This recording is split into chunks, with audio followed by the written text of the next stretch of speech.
Is it going? Oh, I did. Okay. That's it. Welcome everybody to our Jujutsu season 1 and movie podcast live stream discussion. At least I think it's up. Yeah. We don't normally do it without like a thing. Yeah, there it is. Yeah, we're here. There's Briar in the back. That's why I was like, just start it. She's right there. What up, everybody? Extra cute. So yeah, this is the Jujutsu Kaisen review live stream review discussion thing, podcast, whatever you want to call it. And today we are reviewing Jujutsu Kaisen because we rewatched season 1 and Jujutsu Kaisen 0, the movie, on Twitch. And we had a lot to say, and it was a big deal, and it was a lot of fun, and we want to had some really good theories. Do a review now. Yeah. We had some great theories. And we talked about so much that it's hard to pick a place to start, really. But if I had to pick a place to start, I just say that, like, when we watched it for the first time, a lot went over our heads because it's not meant to be picked up on you aren't supposed to pick up on everything the first time you watch it, I think. And after rewatching, especially like binging it in such a short time and really getting involved, and I think streaming it as well actually kind of helped, was just so much fun, and it was just a lot of fun. I had a lot more fun with it, and like I said in the reaction that for episode 1 of season 2 that was posted today, I think it went from like a 6 or a 7, 6.5 or a 7 for me to like a 9. Like it's a really, really good show. I'm like.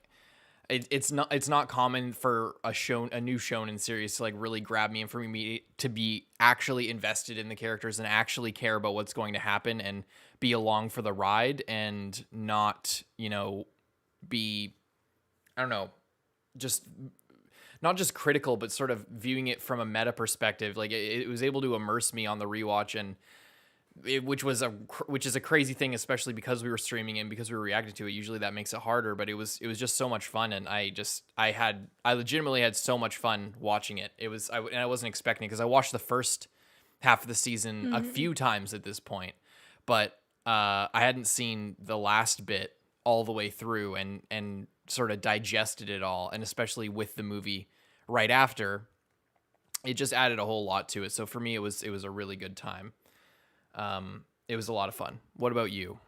I agree with pretty much everything you said. I still think that the start of the season is not that good to get into. You know what I mean? Like the first few episodes, I feel like even on the rewatch. Straighten it out, move it closer to your face. It's like this far away from my face.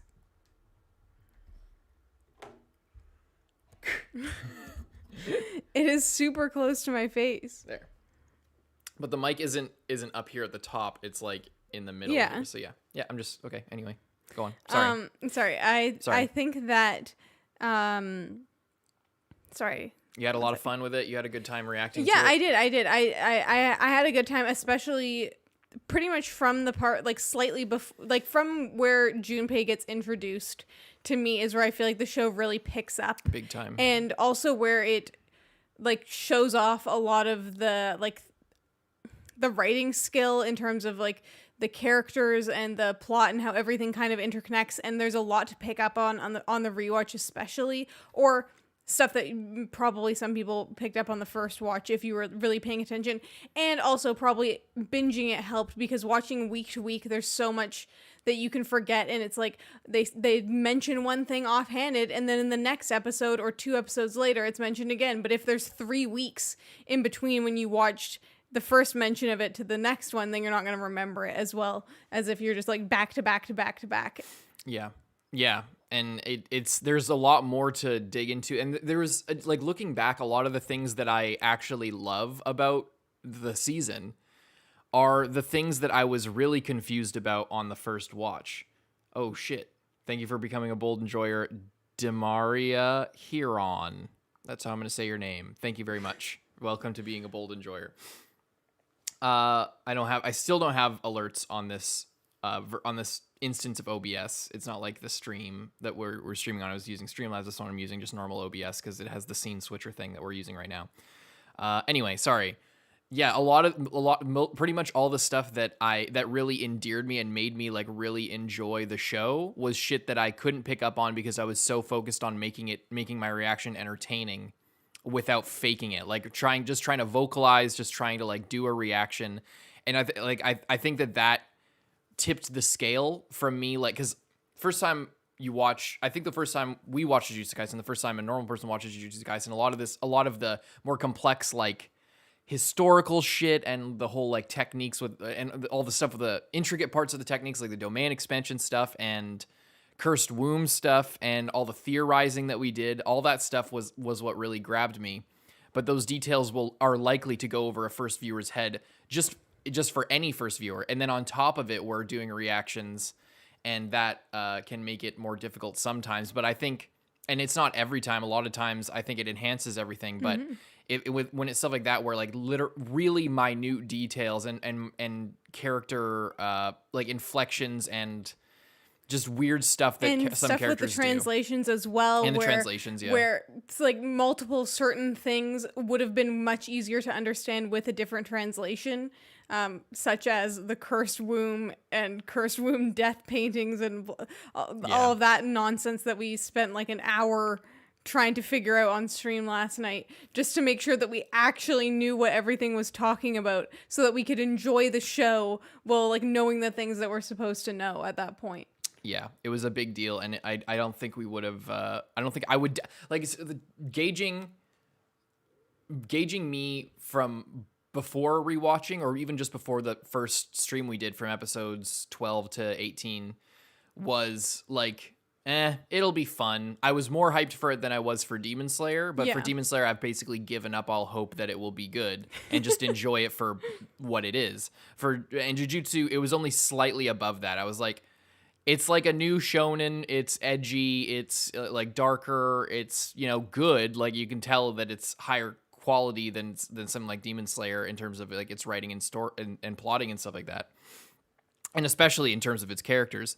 But is it skipping to you because I'm yelling so much and it's bouncing off the back wall and going to your mic? I can't tell if it's doing that or because the chair keeps like creaking. I can't tell if it's because of you or because of the chair. I think it's because of me. Let's anyway. See. Wait, don't talk. Oh, well, talk quietly. Okay. Okay, it must be because of you. Yeah, you started talking. Yeah, it must be because of you. We still need to figure out the echo in here. What was I saying? The characters. Oh yeah, but in terms of like being hyped for it, I was not nearly on the level as I am now. Like it literally like doubled or tripled the amount that I'm excited. Like I went from it'll be a cool thing, big shonen, big, it's like a big kind of hype train, everybody's kind of on it. It'll be good for content and it'll be good, it'll be enjoyable. But I wasn't super excited, and now I'm like actually interested and intrigued and wanting to see where things go, and really trying to like it's not often that I try to sort of theorize. Like theorizing to me, the last series that I really got into, like a long running thing that I theorized about, was fucking Attack on Titan back when I was a manga reader. Before like when the events of I guess season 2 to the start of season 4 in the manga. I was a manga reader, and it was back then when I was like really trying to like think outside the box and create theories and like be in the community and like think about stuff and make hypotheses and things and try and figure it out in universe and try and rationalize stuff, not just like, oh, this is the story's going to go here, then the story is going to go here, and this is my review and blah, blah, blah. I think there's merit to that, and we do that with a lot of shows, but it's not often that I like really get into shit like that. And I like, even with stuff that I really love, like something like Mob Psycho, I made some theories with that, but it's like theorizing to me often feels like a waste of brain power sometimes, because if you think outside if you take a step back, it's all for the sake of like a theme and a story. So all all the mechanical aspects of something where it's like, oh, the powers work this way, and this is going to do that, and this is going to do this, and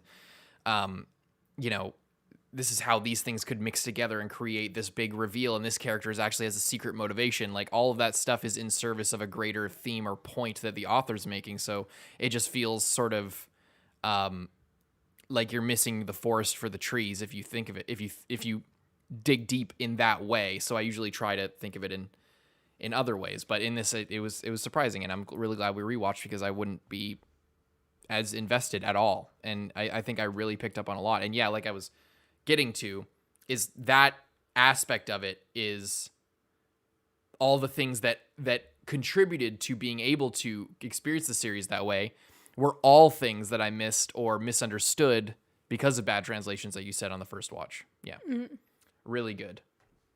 And like, I think also, I don't really remember what else we were watching around the same time as this, really. But I don't know. I feel like, I don't know. And I think that watching it for the second time, really, like, the main thing is for me that I feel like it did was it allowed me to give it a better chance, I think, rather than just, I don't know, just having to watch it, trying to pay attention to all of the details within the story. I felt like because I kind of knew what already happened, I was able to pay attention to more of like what the writer was intentionally doing. Yes, yeah. And that actually made it better, where in like some things, sometimes that makes it worse if you're like, oh, I can see exactly what the writer's trying to do here, and that's not that good, or like, oh, it kind of ruins this for me because it's like I'm like, the illusion is broken and now I'm not in the world. That's probably the worst sin in something. Yeah, but what's interesting in this is I felt like I didn't really get that invested in the world the first time, but then on the second time I felt like I was able to get more interested in the world because I could see how much thought and detail and care went into creating the world and the characters, you know? Mm-hmm. And I think also a lot of what maybe hindered my enjoyment of it the first time was, I know you were talking a lot in the stream about how you prefer like a plot driven story to a character driven story. I feel like a lot of times I prefer a character, like I want to like the characters, and that will enhance my enjoyment of the story. And I felt what I think a lot of people were also saying is like that the main character of Jujutsu Kaisen is not, like, to me, when I watch it, especially even on the second watch, on those first few episodes, I'm like, I don't care about this guy. He's fine, but he's kind of a blank slate, but he's not like an isekai self-insert nobody guy. Like, you know what I mean? Like, he's just such a normal dude, and he's just chilling, and he's super physically strong, and like, there's not, like, his grandpa died and his parents had a secret, but like, what does that mean? What am I really getting attached to here, other than this guy who's just like has a good attitude and is kind of peppy, you know? Mm-hmm. But I think on the rewatch, being able to like, after someone said that, oh, it's more about the plot than the characters, but the characters are also really good, and that's what helps it as well. And I think even Yuji became, I ended up liking him a lot more as a person and as like a main character, where all the other characters are also people in the story and not just like a device to help the main guy learn something or do something, or because the main guy is so specific in his archetype that you can't tell this emotion or this story with him, so you develop a side character just for that side story. Yeah. And outside of that, they're just the cool design that you picked for them. Yeah. And I feel like with Yuji, his strength is being a good friend, like, you know, and it's about a group of people. So it really works that his whole thing is like, he is able to so immediately adapt to anyone. Like, Nobara is like messing around, so he jokes around with her, and they team up and like are, you know, joking around and hanging out. And then when he's with Megumi, he's like, he doesn't have that same attitude that he does with Nobara, with him because it's a different relationship, and they can have like really like good moments, but also they can just chill out, or he can like poke a little bit of fun at him, whatever's going on. And you know, with anyone, with everyone that he comes into contact to. And I noticed this on the rewatch as well, and we talked about yesterday, of how he gets forced to watch a bunch of movies by GOJO. Yeah. And then when he meets Junpei, the reason that he is able to befriend him and help him in that moment is because instead of just being like, okay, I was forced to watch all these movies, I'm just going to not care about them or be able to reference them at all, he immediately jumps in and like gets on the exact same train of thought that Junpei is on, and is able to say, oh yeah, I saw that movie, but you don't know what was even better? This movie. And then Junpei's like, yeah, I love that movie, and you want to know what made that one, the third one, better than 1 and 2 and transformed into something different? And like, he just immediately, even though it's not like it was his favorite movie, it's not like he saw it more than a couple days ago, he just saw it and could like sense the vibe of like, and like just immediately was so in the conversation. And the same with Toto, of like, where he's like, oh, my brother, and Toto has like this crazy middle school like sequence where him and Yuji were best friends and forever and this and that. And like, that's Toto's perspective. Yuji didn't have that moment. He didn't have that moment where he was like, this guy is my best friend now. Yeah. But because Toto, he just picked up on Toto's vibe of like, because Toto was just putting out the best friend energy, you know, my brother energy. Yeah. And then Yuji went along with that and was able to do like that's what makes him good in the fights where we talked a lot also about how like 2v1 fights are so good in this show. And it makes a lot of sense that Yuji is in a lot of those because of how his personality is. It actually makes sense. We talked a lot about the Toto and Yuji fight and how it's so ridiculous of like brother, and then they like do the same move, like they just somehow know, and it's completely ridiculous, and they've never trained that before. They would have no way of knowing. But it's such a trope in every other show to like interlock your techniques with each other. Mm-hmm. But they do it in a way that's a joke. And it's funny, but it also makes sense with what we know from Yuji's character beforehand, because he is that like social chameleon, as somebody said in the chat. He's so versatile and so easily adaptable that I can believe, even though it's ridiculous and funny and like also a joke, but also super badass, I can believe that if anyone was able to like instantly have that kind of connection in a fight, it would be him, you know? Yeah, exactly. And that's that the thing with Yuji's character, that I really like is that he's not, I think like the thing that I've actually thought about over the last night and like today with comparing, because now we're getting into an arc where we're getting a different set of main characters because it's a flashback arc and we're getting to GOJO and Geto and that whole thing. And now we have 3 separate starts to a Jujutsu Kaisen story, basically. Mm-hmm. And we can see 3 different sets of archetypes and main characters and plot lines playing out. And it makes me realize that I think Yuji is like the least formulaic out of all of them, even if he still is formulaic. They're different formulas, but it's like we have the hostile brothers, the like Cain and Abel brothers of Geto and GOJO, that sort of archetype that's going to be playing out. And then we have, with the healer fucking girl on the team as well. They have a 3-man team. Yes. They have the future principal who is their teacher. Yes. And they have the godly fucking Naruto, who's basically like they aren't, I'm not saying they're the same type of character, but like the similar sort of 3-man team, badass guy who is, very hopeful or whatever. And actually, I guess GOJO is more of a Sasuke type figure if you think about it. And then Geto's the one who's like, oh, we need to prop each other up and help each other. Mm-hmm. And then we know that he's actually the one who goes out and fucks shit up. And GOJO is the one, oh, it's strong. Why would I care about the weak? Whatever. Anyway, it's like, it's still that same sort of like hostile brothers type thing. And then we have Yuji, who might be considered a Ichigo, Naruto, Genki protagonist, as somebody in the chat of last night said. And once we got to reacting to the movie or re-reacting to the movie on the stream, the conversation turned to basically like which Yuta or Yuji, which is better. Everyone really likes Yuta right off the bat. And I think that it's because his introduction is really strong and a lot more, I think, familiar to anime watchers, but still not standard. Like, his character archetype is not... What the hell is that cat eating? I don't know. Oh, it's like a little piece of plastic I put over there. Oh, really? Yeah. Stupid cat.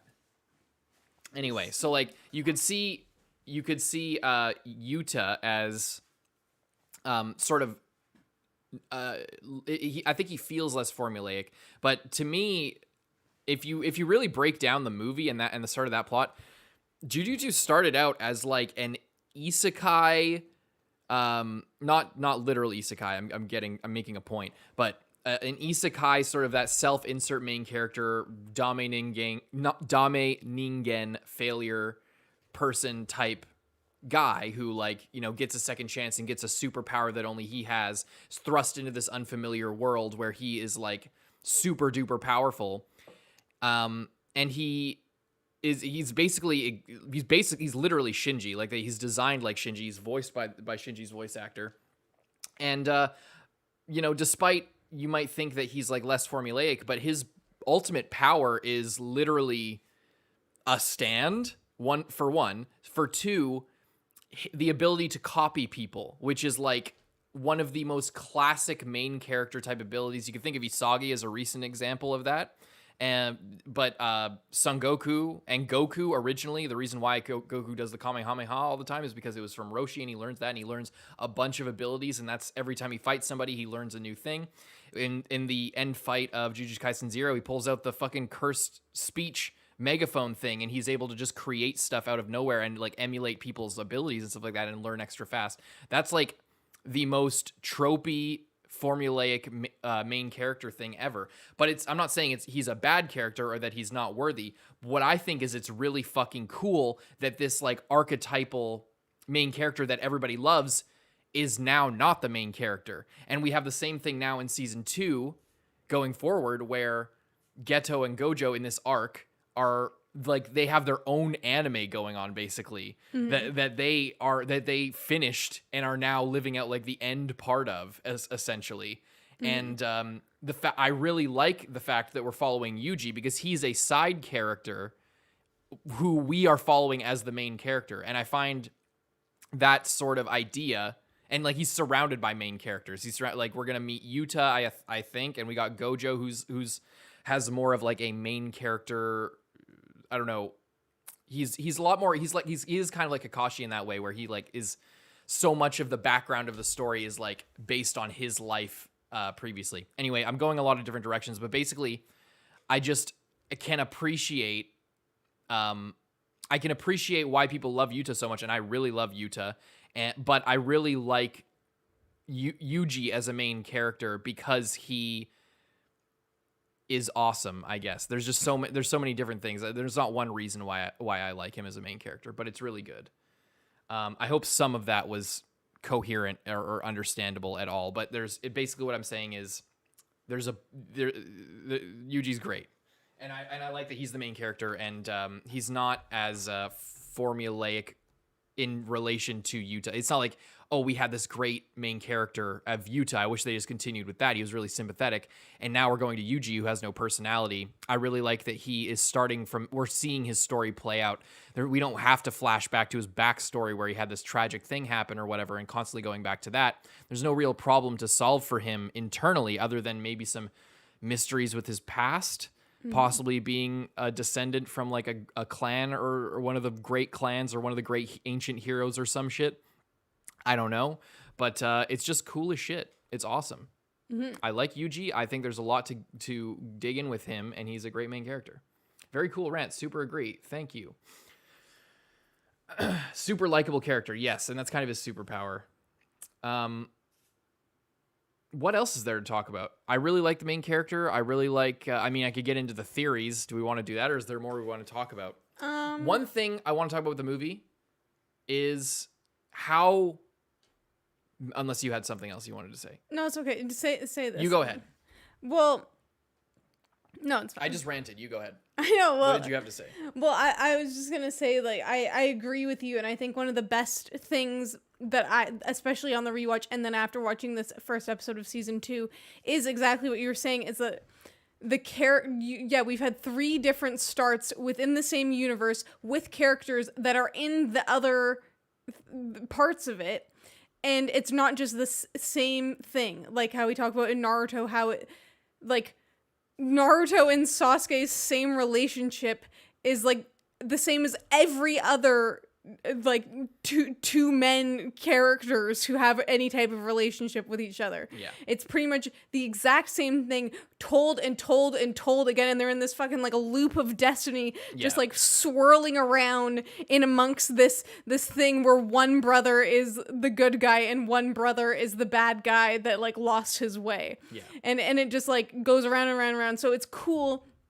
that there's like multiple different things, and the thing about Yuuta is he's still in the story, like he's still alive, he's still in the universe. It's not like he's completely scrapped. It's just and I think part of the reason why the author might have changed and went for someone like Yuji instead is because Yuuta, he had his arc. Like, that story was all that was needed to tell his arc. Yeah. Like he the whole thing was him being able to like realize his potential and undo the curse that he caused in the first place. Yeah. To his like childhood best friend, girlfriend person, you know, like he loved her so much that he cursed her, and then the arc was him uncursing her. Yeah. Now you could have dragged that out for like freaking hundreds of episodes and, you know, millions of chapters, and then in the very end of your manga she gets uncursed.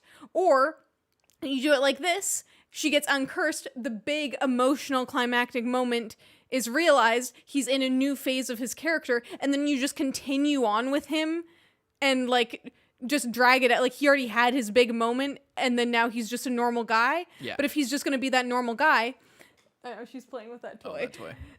Then why wouldn't you just make a new normal guy and have the other person still exist in the world and then still have their own backstory and still have everything that already happened that you already wrote, and with the side characters that are like already have developed relationships, how Maki feel like how they have their own relationship, how he was in the same year as Panda, and what we were also talking about is having that basis and having them, Maki, Panda, and Inumaki, all realized as like the immediate side characters, increases their likability and their potential in the future so much in the main story, because it's not like, okay, we have our main 3. We have our main boy, we have the other main boy, and we have the girl. These are the 3 that I will put effort into. All the others will just like come up when they're needed and do whatever they needed to do. Maybe one of them will be super cool, but whatever, I'll just shove them off to the side. Instead, it's like those 3 are they're the new kids at the school, and they genuinely feel like it because all of the other people feel like they've been together for years and have had like serious relationships and bonds with each other. And it's because the story was already written. It's like the closest you can get. Like, we always talk about like, this story isn't real. Stop like to the fans that argue like, oh, well, it says this. It's like, this isn't fucking real. Someone wrote this. Someone wrote multiple drafts to come to this point and realize these characters and make this thing happen. Everything that is happening because someone decided it would, not because that's just what happened and this is a historical recounting. Yeah. But because we have like a prologue, and then we have a prologue back before that we're watching right now, and then we have the main thing, and they're all tied together, but they're all so strong. It's amazing to see, because it actually makes it feel more like a real world than a lot of other shows, for me at least. Like in something like Demon Slayer, where it's like, oh yeah, there's these guys and there's all these Hashiras and we're gonna like show them off, and oh yeah, they care about each other and they've done this in the past, but like whatever, I'm just telling you that they did that, you know? I really appreciate, like, on all levels, that all of the characters like actually feel real, which is so interesting, because on the first watch through I didn't feel a connection to any of the characters, and it's interesting, but yeah, like you said, it does seem like there's multiple different animes going on within this one anime. Yeah. You know, like Maki could easily have her own thing where it's her and her sister, and she had like she felt like she needed to leave and Mai felt like she needed to stay, and there's this whole thing, and her whole she has the most like shonen protagonist. Yeah, literally. She's the Sasuke of her fucking and also story. it's also like she wants to be the Hokage. She wants Exactly, to, yeah, she like it's she like literally she's like Sasuke left the village and then was like, Yeah. I'm gonna be Hokage, and then tried to Come come back. back and then like destroy the status quo. That's kind of what she wants to do. It's literally the same story. And then she left her friend behind and then her friend's like, why couldn't you just stay here with me? It's like if all of Naruto was told from Sasuke's perspective, that's what Sasuke thinks. It's like, what, you want me to stay there and be useless with you and just fucking fall in line with all these fuckers? You just want me to do what they say so that you won't be alone? Really? Like, that's kind of how the story is, and it's really interesting to see it told, that kind of story told from that perspective. But yeah, she could have her own story, and that's how everybody feels, and that's such it's like that explaining how to do that, I feel like, is our entire channel's goal. It's not, we don't achieve it all the time, but it's what we set out to do with everything. Every time we complain about anything, that's what we're trying to understand, is like, how do you make that happen? And then how can you notice that a story is doing that, making it believable, making everything fleshed out? How can you recognize that a story is doing that so that you could choose what to watch and actually like what you choose to consume? Because if you can recognize, oh, this story is on the right track to do the thing that I want all stories to do, that will make me invested in things again, instead of just, you know, criticizing everything or just being sort of meta and from the outside and just like, oh, this is all right. You know, how do we get that investment? And that, what you just said was like that's exactly what, you know, we want everything to do is make it feel real, and not, because yeah, like you said with Demon Slayer, it's a perfect example. It's just like, oh, this person did this, and it's like, a guy just wrote that down, and now you're acting like it's the coolest shit ever. All that happened was a voice actor read a line on a sheet of paper, and all that was on screen was a still frame of a silhouette of a guy we haven't even met yet, and you're acting like this is the coolest, hypest shit ever. It's just words on a page, and anybody can write them. That's not what a story is. That's not what gets you invested. That's not what gets you... That's not anything. That's just... I could write anything like that and just put it on a wall somewhere. Like, it doesn't... It's just words. It's just fucking lines on a sheet of paper. And taking lines on a sheet of paper and putting soul into them is what makes the difference. And you know what the difference is, but it's hard to explain. And that's why we even do what we do. That's why we watch shit that we don't like sometimes, because it brings us closer to understanding. Just like how you said, you know, you enjoyed this more after watching so many other anime, because when we first watched this, it was one of your first anime ever. Yeah. You know, relatively. It was, and yeah, it's interesting because... And it was one of your first shonen, like... Yeah, we've seen Naruto, like Demon Slayer, and this were like some of the first, and obviously we had seen season 1 of Vinland Saga at that point, and Full Metal Alchemist. But like the first time watching this season, I felt like I wanted to get more invested. And I think Demon Slayer honestly helped with like the realizing the true feeling of non-investment. And then also I think Blue Lock that we watched recently actually has been like, I feel like through watching Blue Lock, I feel like I have ascended to a new level of anime critic. Blue Lock. I have devoured Blue Lock.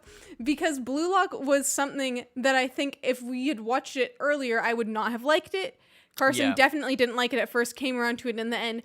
But I feel like I got to like strike the balance of watching something that is not 100% my thing. I don't super care about any of the characters, but I will let myself be like as invested as like the show requires. I'm not going to try to be more invested than the show requires, but I'm also not going to just dismiss it right away and say, this is trash, I don't care about this at all, fuck off. Yeah. Blue Lock, like lock off. Lock off.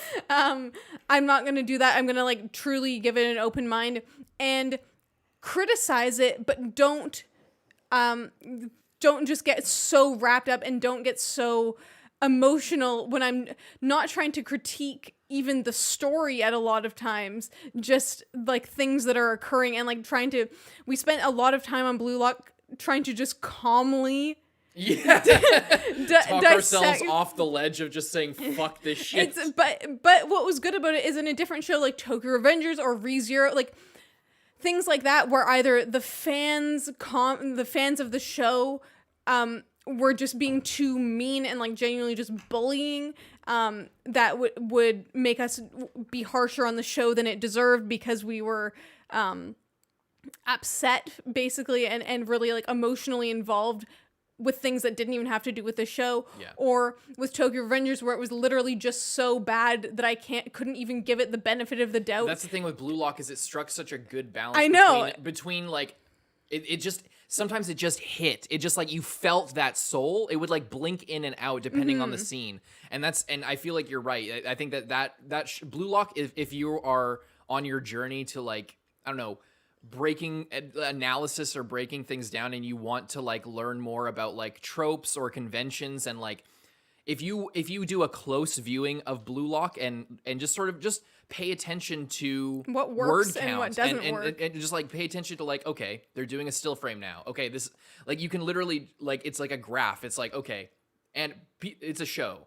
Or is it a dialogue scene, or is it an action scene? Okay, it's a dialogue scene. Is it just characters sitting around and talking, or is it inner monologue? Okay, and now you go down this path, and then you go down, and it's like, if you just think of things like that, then you can, I don't know, you can break things down more. It might not be a good thing, because sometimes it's a blessing and a curse to look at things like this. But yeah, I think that it's very interesting seeing you watch Blue Lock, because yeah, I think earlier you would have just disliked it, but I think you getting more insight, and then we were really able to, like, it's such a good show to like, oh, this they did really well, but this is bad. This is like genuinely bad. Like, what about the game with those twins was shit with Chigiri? But then the next, like, what is different between the shit parts and the good parts? Because there's parts that are really good and there's parts that are really fucking bad.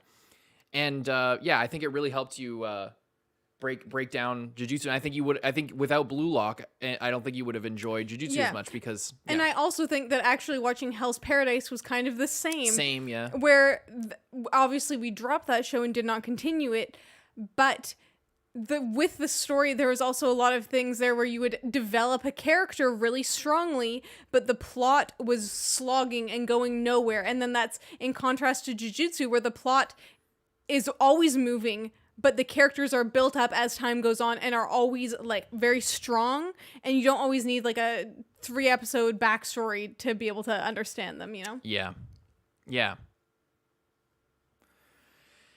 True. Where do I go with that? True. What should we talk about next? I feel like I have more to say on that.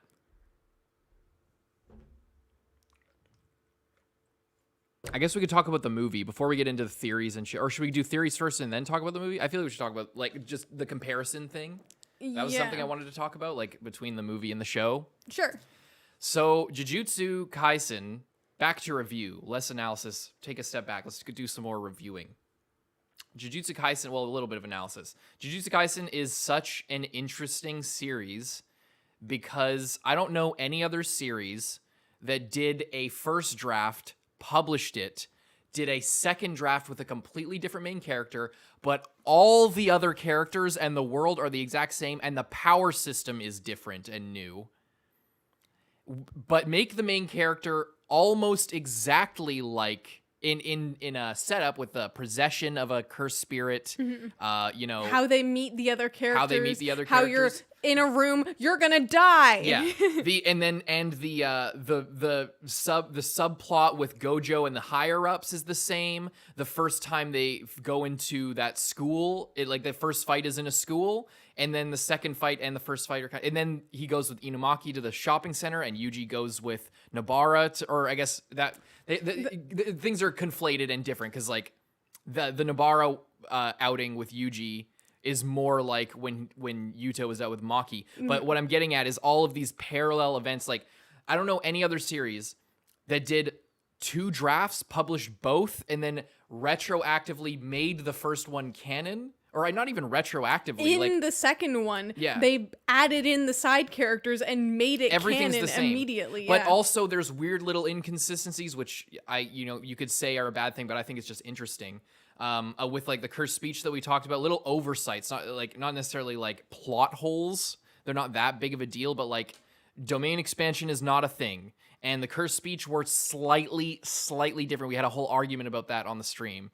It seems to work very slightly differently, not that much differently, but very slightly differently. And the manifestation power that like is introduced with Mai to be like overpowered, really taxing on you, is like to create matter out of cursed energy and just make metal, like just transmute stuff.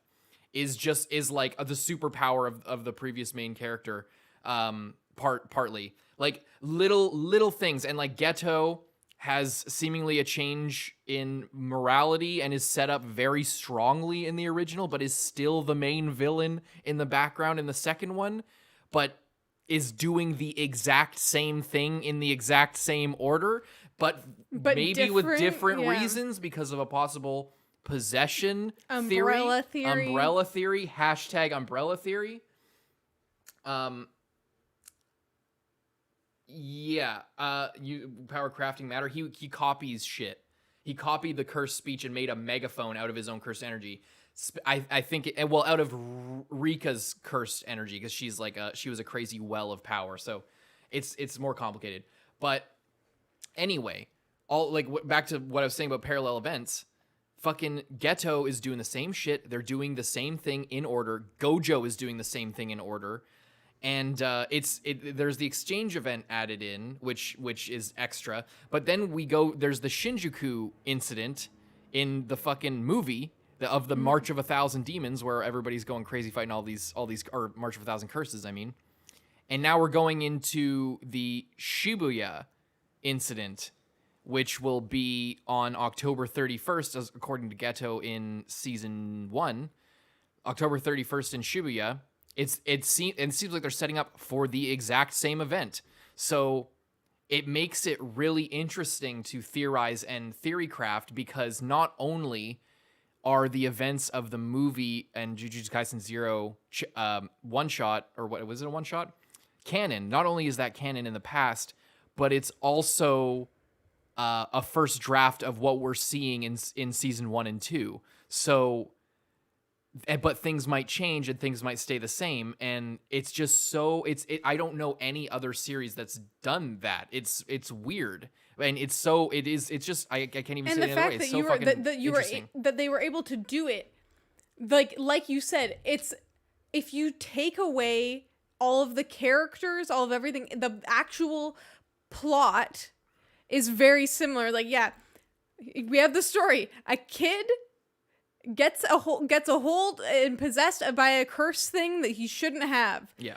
The Jujutsu upper sorcerers want to kill him. GOJO says, no way. Sets him up with a team. Goes on a mission with a slightly lower level mission with a girl. There's a little bit of interference, but it's okay. Goes on another one with the whole squad. And it's no good, and like, you know what I mean, like it's so the same, but they managed to make it different enough that it doesn't feel like when you watch it you're like, oh yeah, this is similar, but you're not like, oh, I already don't care, because it's the same shit and this is stupid. It's still within the world, seems like it could be plausible that this was happening twice, you know. It's interesting. Yuuta was kind of GOJO's trial run for Yuji. Yeah, you could look at it that way. In universe, I guess you could see it that way. But what we're saying is, because it wasn't like the series that we're watching now was not in the creator's head when he was writing the prequel manga. He was the original Jujutsu Kaisen 0. He was writing that as like, this is the story. I'm really echoing. Can you turn your thing down 1? Just go to 1 instead of 1.5. Yeah, maybe that'll help. Yeah, I think that it's a different way of looking at it, and this is where, like, you know, this is where when we were talking about like thinking about things in a meta sense versus like actually being immersed and thinking about things in universe. like how if it's the wrong show, being meta about it can make the experience worse. I think because of this really specific sort of dual purpose first draft / canon prequel inclusion with all the same characters and all the same everything except for the main character and some details with the power system, the fact that this weird situation exists makes the meta analysis and like, you know, is this motif of like swallowing the curses how we thought, how, you know, Yuji swallowing the fingers, like with Geto sucking up a curse, and now that's appearing in season 2. But, you know, again, this is like a downstream effect of a possible motif that he thought of for Geto, and then it adds to the whole theory crafting of the umbrella theory, which I guess we could get into. Like, there's just that aspect of it, thinking about it in meta in this way because of this specific circumstance, I think enhances it rather than makes it worse. And it's so specific that it's crazy. Anyway, what? I was just going to say, before we get into the theories, I wanted to talk about what I was talking about last night off stream about all the girl characters. Right, yeah. In the show. Because I don't know if anyone remembers the Hell's Paradise incident with Sagiri, yeah. And how she was a woman, and how how she was just too much of a woman, and that was her story. No, but with that, we had some criticisms of the way that they were trying to tell like a strong, independent woman who Another has like some Naruto reservations fan. or has some insecurities, but it just came across really one note and boring Terrific. the entire time. Another Naruto Possibly fan. because she was like one of the only woman characters, so they were trying to like explore every aspect of something with her. Yeah. And what I think is really interesting about this show is that there are plenty, like it's not quite 50, maybe like 60-40 men to women ratio, and all of the girl characters are equally as developed as all of the guy characters. It's not just like, oh, one of them is super developed and the rest are just kind of there, or like, oh, they're developed but all of the guy characters have way better backstories and are way cooler, and you know, whatever, and that's just kind of, and they're not as strong and they never will be kind of thing. There's a way more even ratio. Yeah. Did you say that? That's what I said. That's literally what you said. Yeah, that is exactly what I said. That's literally what came out of your mouth. Continue. Mm-hmm. And so what's interesting to me, and I was thinking about this last night, about how there are I'll talk about, so there's like four of them in like this thing that I'm going to be talking about. Of there's Maki, Mai, Nobara, and Momo. Is that right? Yeah, Momo. And Broom Girl. Mm-hmm. And they all kind of have different ideas, and we haven't we've gotten probably we don't really know too much about how Momo, like what her backstory is or anything really with her. We just know that she really cares about Mai, and she is more talking about Mai's experiences, possibly also related to her own experiences, or that those have like are at the forefront of her mind at the very least. Mm-hmm.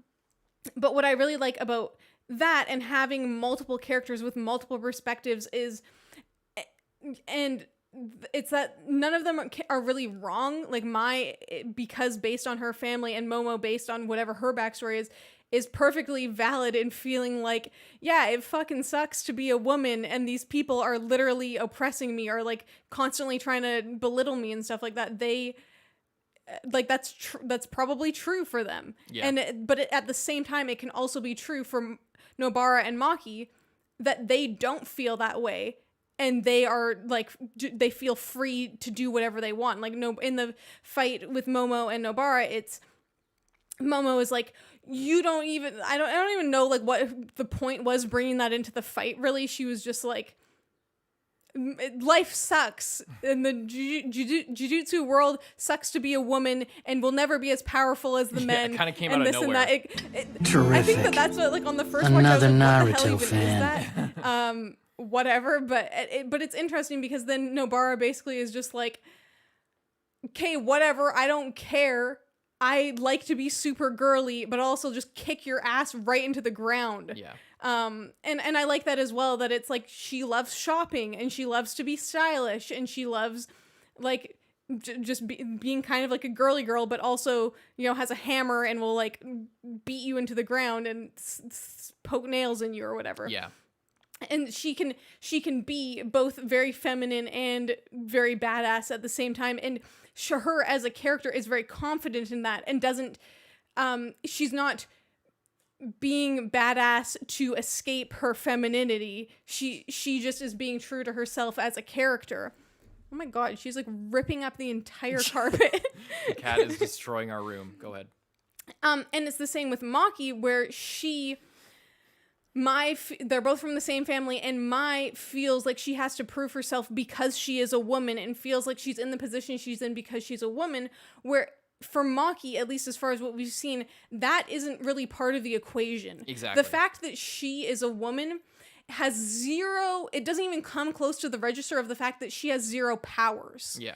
If she had been born a woman but had gotten the same powers as Megumi, maybe she would feel different. She might feel in a different situation where they are still looking down on her even though she is more powerful than all of them. Mm-hmm. But instead, she had no powers and had to like work really hard to try and prove them wrong. But she's not trying to prove them wrong just because she's like the daughter. She's trying to prove them wrong because she is powerless and will never be useful to them in the jujutsu world. Yeah. She already went through all this hardship, so like the idea that she's gonna like now get trapped by this weird misogyny that like is so not even matter to her. Like if she's did all this effort to train her ass off to do all this, and then she's like, oh, but now I'm a woman, so I can't do anything anyway. Fuck. No, of course she's not gonna do that. She's like, well, fuck you. I don't care, because if I can overcome me literally being essentially blind and weak as fuck, like then, physically strong, but having no curse. Yeah. Your entire job as a jujutsu sorcerer is to be able to see curses and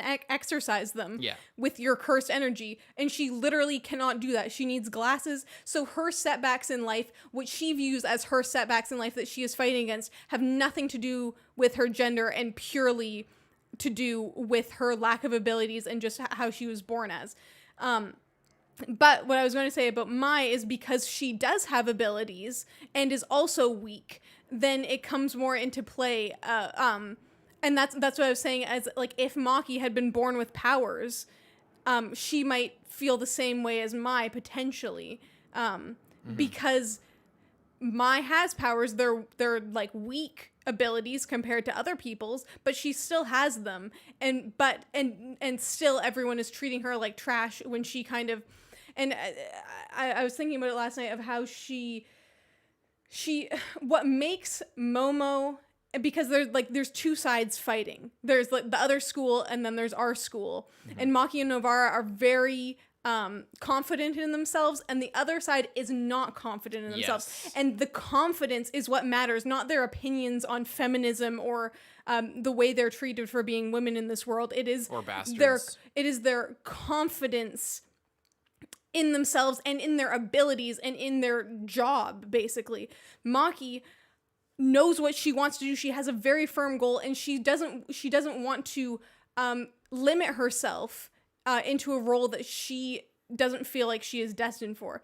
Whereas Mai, the main problem with her isn't that she is hung up on the way that she is treated or the fact that she, like she's putting a lot of that on Maki as well with the, oh, you abandoned me. Yeah. But she wanted Maki to feel the same way that she's feeling now, but just in the opposite position. Yeah. But the thing with Mai is she basically has three options. Either go back to her family, do nothing, and be ridiculed and treated like shit for the rest of her life, which she obviously didn't want to do that, so she left. So then the other two options are either, if you just want to be a normal woman, just like leave the jujutsu world and go live a normal life. You can do that. It's I'm not saying that that's what she wants to do or would do, but that is an option. Yeah. The other option is to find a reason for doing this other than just because she has to. She feels like she has been forced by Maki and by her family into this role, but she needs to find her own reasons for doing that. Like how when they ask Yuji, why do you want to be a sorcerer? And he's like, oh, I don't know. I just got forced into it. And they're like, that's a shitty answer. You can't say that because you'll run that's when bullshit. the time comes. Yeah. And then it's like, okay, I want to help people. Okay, that's like, that's a better answer. It's like she needs to have that moment where it's she's not doing it because she has no other choice. She's doing it because she likes it, or she wants to help people, or she also decides she wants to prove her family wrong. Although it seems like she just needs another reason to do what she's already doing, basically. And that would, and then that's the same thing as it's like Momo is very hung up on what Mai is thinking about instead of what she should be thinking. But we don't know anything about her thoughts or her opinions or what her life was like or how that at all influences her lifestyle other than the fact that she cares about Mai. Mm-hmm. We don't know, but she's fighting this other girl and like telling her that she's wrong and that she is oppressed, basically. Yeah. Even though she doesn't feel that way. And yeah, anyway, what like the main thing that I was trying to say is that all of the points of view are right and they can all feel that way, but it's like the confidence and the like blaming things on circumstances and stuff that makes the opposing team in like the wrong. Yeah. Basically. Yeah. To talk about Mai before I talk about feminism, with Mai, it's like she well, it's kind of the same thing. It's like I guess it's kind of the same thing. With Mai, she basically figured so two things. With Mai wanted Maki to stay because in her eyes it's like we have no opportunity to do anything good. Mm-hmm. So let's just stick around together and at least we'll have each other while we're being oppressed and living in this misogynistic circumstance. And then Maki said, fuck that, I'm gonna do what I want because if I and then overcame her like curse blindness and then she wasn't obviously at that point like what is like an invisible concept of misogyny to I'm literally fighting curses and I can't fucking see them without my glasses and I've honed myself to the point where I'm one of the strongest people in my clan despite them shitting on me. So this weird concept of misogyny is based on actually nothing. So then why should I be afraid of it? Whereas Mai and then also thinking from Maki's point of view, it's like, so whether or not I can see or am skilled before even training, Mai's getting treated the same way as me and she can see curses. Yeah. I'm powerful and they still treat me like shit. So this whole thing of like searching for their validation and wanting them to like me or respect me based on nothing is pointless because if they're this irrational about me being a woman, then it doesn't matter if I can see curses or not. It doesn't matter if I'm powerful or not. So you know what I'm going to do? I'm going to just live my own life. Very similar, I guess, I theorize, to fucking Toji Fushiguro, who was Toji Zenin. And presumably, I guess he would have been a servant. They said, I think they mentioned him early at some point in season 1. He would have been a servant and not the head, but I think maybe he wanted to be the head but couldn't for some reason. Maybe he's too edgy. I don't know. Anyway, that's more theory territory. But as far as the whole feminism angle, it's like Maki realized in looking at her sister, who in a way was had an easier baseline, even though Maki is said to be like super physically powerful. That's not worth a goddamn if you can't see a goddamn curse. So it doesn't matter. If whether or not you can see it, whether or not you're like a failure of a child or whatever, it doesn't matter because you're a woman anyway. And, if I can overcome this, then it doesn't matter. And I think going into more of the feminism angle, it seems like it wasn't just in that part with all the women. It was like other things with Junpei as well, talking about teachers and all the social commentary talk that feels kind of like when Ego goes on about in Blue Lock goes on about like the current state of modern Japanese soccer and how they suck, and like the writer of Blue Lock will just like self-insert into Ego and then go on a rant about how soccer sucks and how Japan sucks and how we need to win a World Cup, and like has all these criticisms for real life which actually don't really fit in the story. That sometimes happens in Jujutsu as well with like social things and things like that, where randomly with Junpei and Mahito or with Momo and the girls, it's like it seems like he has a sort of a Bill Burr-esque approach to social justice and stuff like that, where Bill Burr has like a quote where like a BuzzFeed reporter or something is like asking him like, what do you think women are funny? And he's just like, yeah, I do. And they're like, oh, okay. And he's like, what is this? And he's like, why do you care if I think you're funny? Like, what you should if you care about people respecting you should do your own thing. You shouldn't. Why are you like internalizing this misogyny and internalizing the shit that other people say and then trying to please them or trying to work within their boundaries? Why don't you just become undeniable and then go do whatever you have to do? And I feel like that's how a lot of people who are upset when they see like social stuff in stories, it's like, why is this how you're like preaching about it? Why don't you just like live your life and be undeniable at something? And obviously it's not that simple, and that's why these things have stuff like this in it. But I'm just speaking about how Gege must feel. I get the feeling that he has like that kind of Bill Burr mentality where it's just like, why does this if you're so opposed to these conventions, these social conventions, these expectations, and these barriers that you perceive are there, like if all it takes is like this invisible barrier for you to give up, then like, you know, what are we doing here? Like, you're not gonna even try just because somebody said you couldn't do it? You didn't even try. And, you know, but that obviously in real life, it doesn't work out that way because the barriers in many cases, actually, especially if you talk about academia and science, people steal women's work and take credit for it, or, you know, oh yeah, just shit like that. Anyway, it's more deep than that. But this idea, that's where Nobara comes in, where she's just like, where is this thing coming from where I can be one or the other, or that like me being a badass, like you were saying, being a badass, like how does that even, how is that related in any way to me being feminine? Like it doesn't matter. Like you can be they aren't opposites, and they aren't mutually exclusive. You can be masculine as a woman and still be a woman, and you can still, or the other way around, and you're still a man. The whole idea of it is bullshit and nothing to begin with, and it's not a replacement for personality, and it's not a replacement for living your life. And you know, it's you are who you are, and your gender is like a secondary thing of that, you know. It's you choose how to live your life and how you want to present and how you want to do that. Don't like let some random little blonde bimbo with internalized misogyny prevent you from living your life and being a badass and dressing, and then dressing how you want, and accosting guys on the street and asking for a modeling gig for your introduction. Yeah,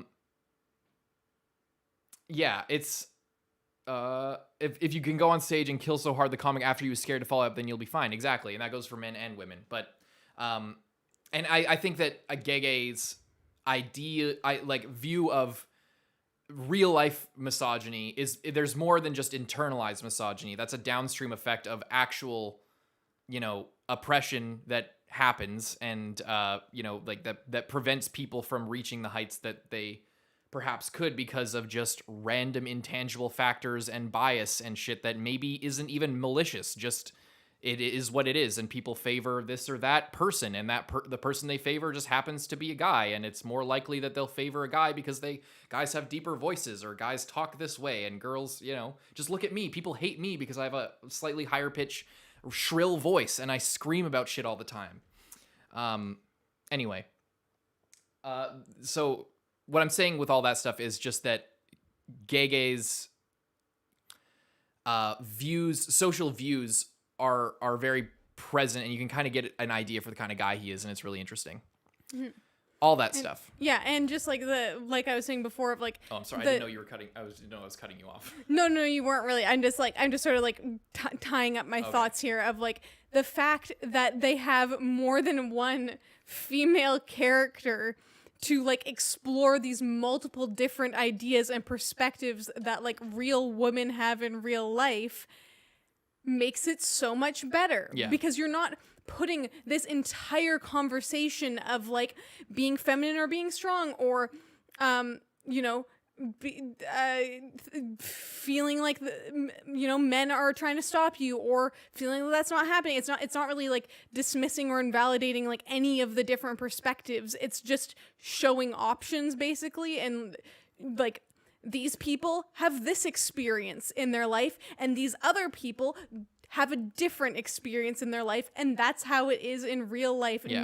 No one has even two sisters who grew up together can have a drastically different outlook on the way that they are viewed and the way that they view the world. Yeah.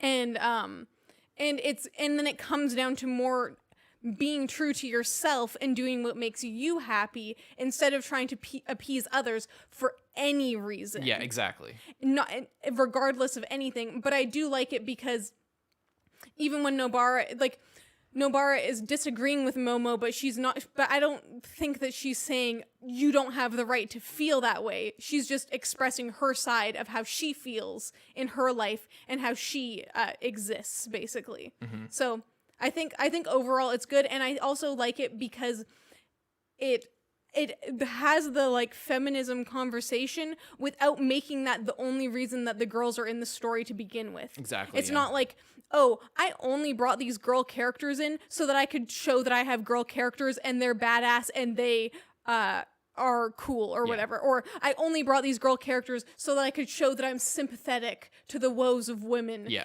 But I don't actually care about them and don't actually want to treat them like people. The fact that like and not just them, because there's the teachers as well, and they're super cool. And as we saw in the first episode, I can't remember the girl that later has the scar on her face. Utahime, and how like she's a little bit of a scaredy cat, and then Mei is super badass and everything. It's just there's just so much diversity, and there's so much diversity amongst the male characters. Just it's just very well rounded, and I really like it because nothing feels forced about it. You know. Yeah, I've seen the criticism multiple times over the years that like the women in Jujutsu feel kind of one note and that there isn't diversity. But I feel like while there's some overlap with them, if you it's the classic like the reason you're focusing on this is because it's so unique, and the reason why you might think that they're like all the women are the same is because no other anime don't have like a lot of women characters a lot of time who are like the ones in Jujutsu. Like usually the character, like if you think about Naruto, it's like all the girl characters pretty much when push comes to shove end up being the same person. Mm-hmm. Like when shit comes out, even Tsunade boils down to basically another version of Sakura or Hinata. And the same is the different thing is also the same thing, as in the characters in Jujutsu are like real people. They are similar in some ways and different in other ways. They have overlapping and opposing opinions. They are like multifaceted instead of like you said in Naruto, where everyone boils down to at the end of the day they're the same character with a different voice and different style attached to them, or where you have like say you had two girl characters and they're both the polar opposites. One is like the girly girl and then one is the super badass girl, and there is no overlap. Yeah. Maybe they get along like one time, but they're like enemies, or they're just so different that like they cannot be compared. You know? I think the conventions in anime are also this actually might be a Western versus Eastern writing philosophy type thing. So in Japanese shit, usually anime, there's a very, very strict form of archetypes that make sure that you have a diverse cast of girl characters. Usually it ends up being a harem. There's the childhood friend, which usually is the one the guy ends up with. There's the tsundere, who's like the bratty girl who's like, oh, don't, fuck you, I hate you, and then actually loves him. There's the older sister type who's like, you know, quieter but more reserved but also kind of cheeky, and there's a few others, but those are like when people say like, oh, there's no diversity, it's like Jujutsu Kaisen doesn't have these like cookie cutter cutout versions of a woman character. And because it's so conventional, and I think anime viewers are so used to seeing those archetypes played out as like, okay, there's this archetype and they're very clearly different, they act different, but they aren't different from the other version of that character in every other anime that you've seen. In Jujutsu, they might have their Maki might be very similar to Mei in some ways, or Nobara and Maki might be very similar in some ways. But they're similar in the ways that people in real life are similar. Yeah, like they are similar because they grew up in the same world. They go to the same They school. go to the same school. They are around all the same people. Yeah. It's the same as like if you went to whatever, if you went into a high school and you picked 4 random girls, they would probably have a similar amount of overlap as these 4 high school girls that like go to, I mean, they do go to 2 different schools, but like the world of Jujutsu is so small that like, it's like if you like went into, I don't know, like anywhere, if you went into someone's office job and picked 4 people, they would probably be similar. They're in the same field studying, like, I don't know. Yeah. Bim Bim's really killing it in the chat today. He's like saying everything we say before we end up saying it.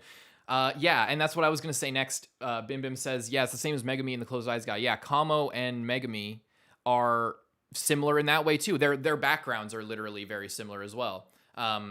They're both like the dejected prince of this empire and this ancient like cursed user empire and shit for reasons that are different. But it's the same thing in that. It's like there's a lot of overlap with the guys too, and there's a lot of overlap with all the guys who are badass in Demon Slayer, for example, are just Rengoku. Like that's the cool guy stereotype in that show, is the guy who like endures and then and like suffers and smiles in the end because he saved everybody. The guy who like is big and boisterous and laughs when it's time to have fun and gets serious when it's time to get serious, and is very admirable. This like heavenly father type figure who is a role model. That same person is copied over every time anybody has like the guy character has really ascended to like his fulfilled state as a character. He's learned what he needs to learn, and now he is who he needs to be, and he's gonna do the shit that he needs to do. And he ends up being the same guy every single time. And it's the same with all shows if you really break it down. This is what what we're talking about with like the bias. It's not malicious that we see the female characters in Jujutsu this way. It's not based on like, misogyny that we have necessarily. But this is what people talk about when they're talking about bias, is that we're so critical of how the female characters are portrayed because it's such a common like trackable thing that like you get these certain archetypes of girl characters, and then what is this show? There isn't a fucking tsundere. I mean, Nobara's kind of a tsundere, and I guess that's what sets her apart from Maki in a way. But she's not a tsundere because they needed to check that box, or because they needed to fill that convention so that because the manga readers need these archetypes in order to buy manga and actually be invested in like a girl character. She's just that way because it's funny, and she gets funny. She ends up having funny conversations with Yuji, but she's not falling in love with Yuji as far as I know yet. I don't know. We're viewing things like this, but we didn't view the guy characters like this on the first draft. We don't view guy characters in other series this way. We don't view the girl characters as formulaic and simple when they're the same cookie cutter archetypes of like, the Hinata, like stay at home, like soft girl, childhood friend type archetype. And there's that archetype played out not only in that show, but the same character with a different design across 20 different, 100 different shows. I think if you stop viewing Jujutsu in that lens and actually look at the characters, remember that intangible thing that we were talking about before, that like soul that you see and stuff that separates just words and lines on a page from actual storytelling and character and something you can get invested in. I feel like the female characters and all characters, most characters, almost all characters, I feel like Momo's kind of flat. Yeah. There's a few flat ones. Every story has them. I feel like that's there in those characters. Even someone like Mei, who is also a very flat character, I feel like she serves her purpose in the ensemble of, especially in season 2. I feel like everybody serves their purpose and they don't feel like cutouts of each other, to me. I think people see the surface level where it's like, strong girl, what do you say? Type thing. And it's just like, they're all the same. Maki, Mai, Those guys, no, they're based on the same badass girl archetype with some customizing. Okay. They are all very strong jujutsu sorcerers. If they weren't competent and badass and good at their job, at least to some degree, they'd be fucking dead, or they wouldn't be doing what they're doing. So that's why it makes sense that they all seem badass, because it's literally their job to exercise curses. It's not like where you can, they don't all have to be, it's because they're not a Sakura where they're like crying that they're not good enough every episode. I don't like, you know, like they're not Sagiri, literally she's super badass, but then when something actually happens, she's a crazy moment of weakness where her entire ability. And by the way, we have that character. It's we have that character in it too. Yeah, exactly. And she's confident on the outside, but it's a front on the inside. Exactly. She's super insecure. What I'm saying is, like, not every character, like, what you're basically thinking is that every girl, the girl characters need to be weak in some way, or else they're all the same. That's not how they that talk. works. Yeah, they talk similarly, but so does all the. But that's a voice acting choice. That's a voice acting choice, but it's also a writing choice, and that's the writer's voice coming through in the characters. I feel like boiling that down to like, oh, all girl characters like talk similarly. It's like if you that's again. I feel like you're being I feel like people are being selective about the female characters in Jujutsu. They're not being as selective about the male characters in Jujutsu, which have the similar sort of idea, and they're not applying that same criticism across every show that they view, and I think they're being selective just about this one corner and this one part of Jujutsu's character writing, when just having a writerly voice, and you as an author, you write character dialogue this way, and that's just part of your personality coming through on the page, and that's what makes it unique to you. That's what makes it unique to Gege. You know, that's fine, and I don't think it could be considered a criticism. You know, fucking Kishimoto likes this type of girl character. This guy likes his characters to act this certain way. It's the same shit. We got Toji showing up in fucking Toji Shiguro showing up in season 2, and Toto is almost the exact same fucking guy. I mean, Toto's like crazy and insane, but like the same, like, is it time? I'm gonna kick some fucking ass. I'm a big muscly guy, and also like the slender. And I'm joking around. I'm so funny. I'm quirky. I'm really powerful, but I act like a joker. Gojo, Mahito, fucking Geto, fucking whoever it is. Everybody, and I think also part of the reason why you think, like, it's what you said before that I was gonna touch on, is that when people view it, they can see all the little differences between the guy characters, even if there are overarching similarities. But for some reason, when they look at the girl characters, they only see the similarities and not the differences, you know? Yeah. Whereas, like, no, like, people never criticize Naruto for every guy in Naruto being the same goddamn guy. Yeah. Even though they are. But people always talk about how all the girls are the same girl. You know what I mean? But and like in this, obviously the characters are more varied and more different, but there's always going to be similarities when you're telling a story, you know? I don't know. What up, Mac? Yeah, okay. Do you want to wrap this up? Any final thoughts on the misogyny, feminism talk before we move on to something else? Because I have something else I wanted to talk about. Is there anything else you want to wrap up with the feminism thing? I think that's pretty much it. I only hope that this like continues throughout the story, and that they continue to be strong and aren't like God of High School style sidelined after, like, if Maki gets her like she like has her big victory and then she's just like, all right, you're fucking done, get out of here. I have predictions about that and other things, but I don't want to get to predictions yet.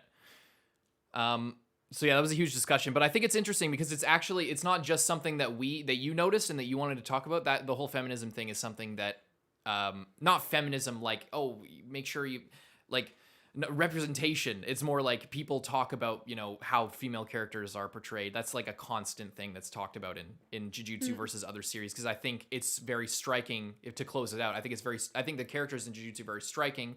Because and the female character specifically, because there is like, it does lean towards one sort of style of female character. There's a preference there, but that's not the same as all the characters being the exact same, or all of them, you know, just being cardboard cuts out of each other. Are you forgetting Miwa, or you forgetting, like, you know, there's a bunch of literally ones. Useless Miwa, the girl who failed instantly. We have that girl.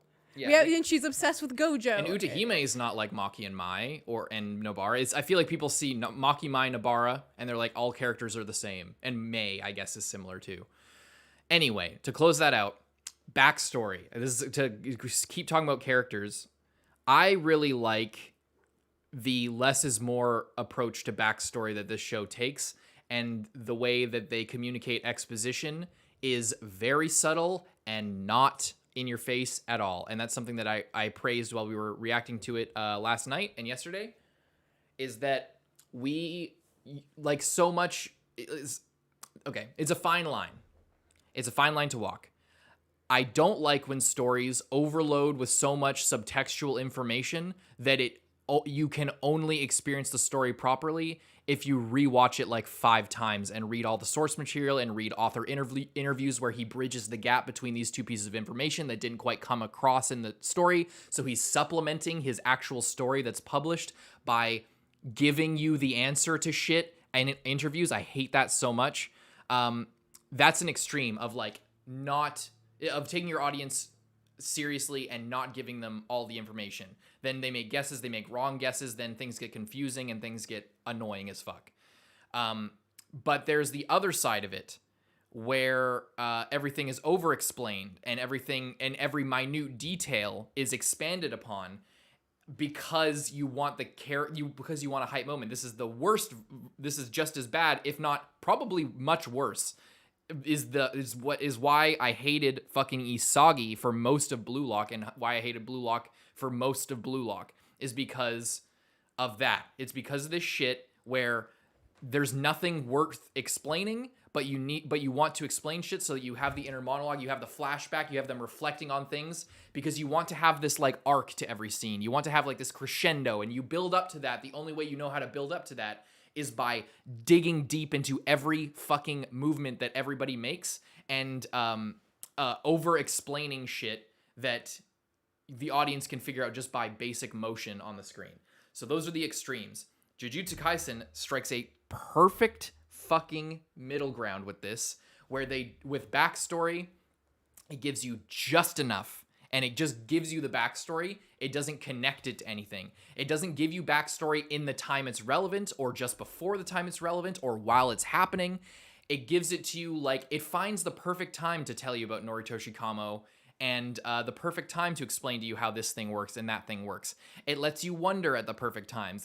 And it lets you connect the information on your own, like you did with the movie thing and connecting to Junpei, where Yuji's training was watching all these movies, and then he goes and hangs out with Junpei, and what do you know? Junpei loves movies, and they're talking about movies, and Yuji actually has something to say, and they become really good friends so quickly, and it's really tragic when Junpei dies. But they don't tell you, while they're talking, it doesn't flash back to Yuji in the basement watching movies and watching the movie that at least I don't think they do. It doesn't. You can connect that, and that's the same with a lot of information. Anyway.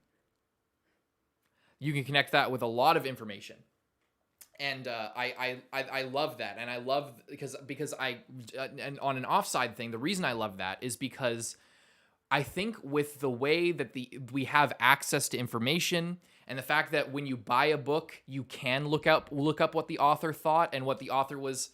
And the author's forum posts from the last 10 years while he was writing the book and like releasing chapters at a time. And you can read fan theories from like 20,000 other people, like breaking down all of these details. And there's so much information that the thing can't stand alone on its own merits anymore. Or it could if it was written properly, but that whole implicit knowledge as a writer is a crutch for a lot of writers. Mm-hmm. And this sort of abundance of information has given people, I think, a taste for it, and now it's becoming more and more popular this is the world building story. And I know people love One Piece, but like, and I don't know, I think this is the main appeal of One Piece, and why I'm kind of one of the reasons I'm scared to watch it is because backstory and world building, it drifts too close to that, just like what I was talking about, like the difference between just words on a page and, oh, this place over here has this shit and does these things, and there's this creature that lives there, and it's like, I can just make up a bunch of random words and fucking write a bunch of random anecdotes out of like copy chat GPT from a textbook and just like write a bunch of information about a bunch of shit and build out my world by like creating all these named locations on a mountain that doesn't exist with people that don't exist, that the characters will never interact with, that don't actually matter. You can do that forever. Yeah. And there's a big appetite for that today because of our access to information, our ability to consume information. So then because there's more of an appetite for it, because it's basically like we've been eating more information and now our stomachs have extended. So now we can afford more information. So now there's a hunger for more information. And people give into that too much, and then the stories become bloated, uninteresting, full of inner monologues, full of pointless dialogue, terribly bloated dialogue, and overexposed worlds that just have no actual content. And then that's an excuse to have a shit story where we explore all these cool places. What is cool about... And Jujutsu doesn't do that, to tie it back. Yeah. What's so good about that, what I was just thinking about, is like, I know we keep talking about Naruto, but it's just because most of you have seen it. We've seen it. There's a lot of problems with it. Also, a lot of really good things about it. It's also super basic, so it's very good to make comparisons. But something like in Naruto, like in the Chunin exams when they go into the forest or whatever, and it's like, oh yeah, this forest, it's full of this and it's full of that. And they make so many promises and then none of it is delivered on. Yeah.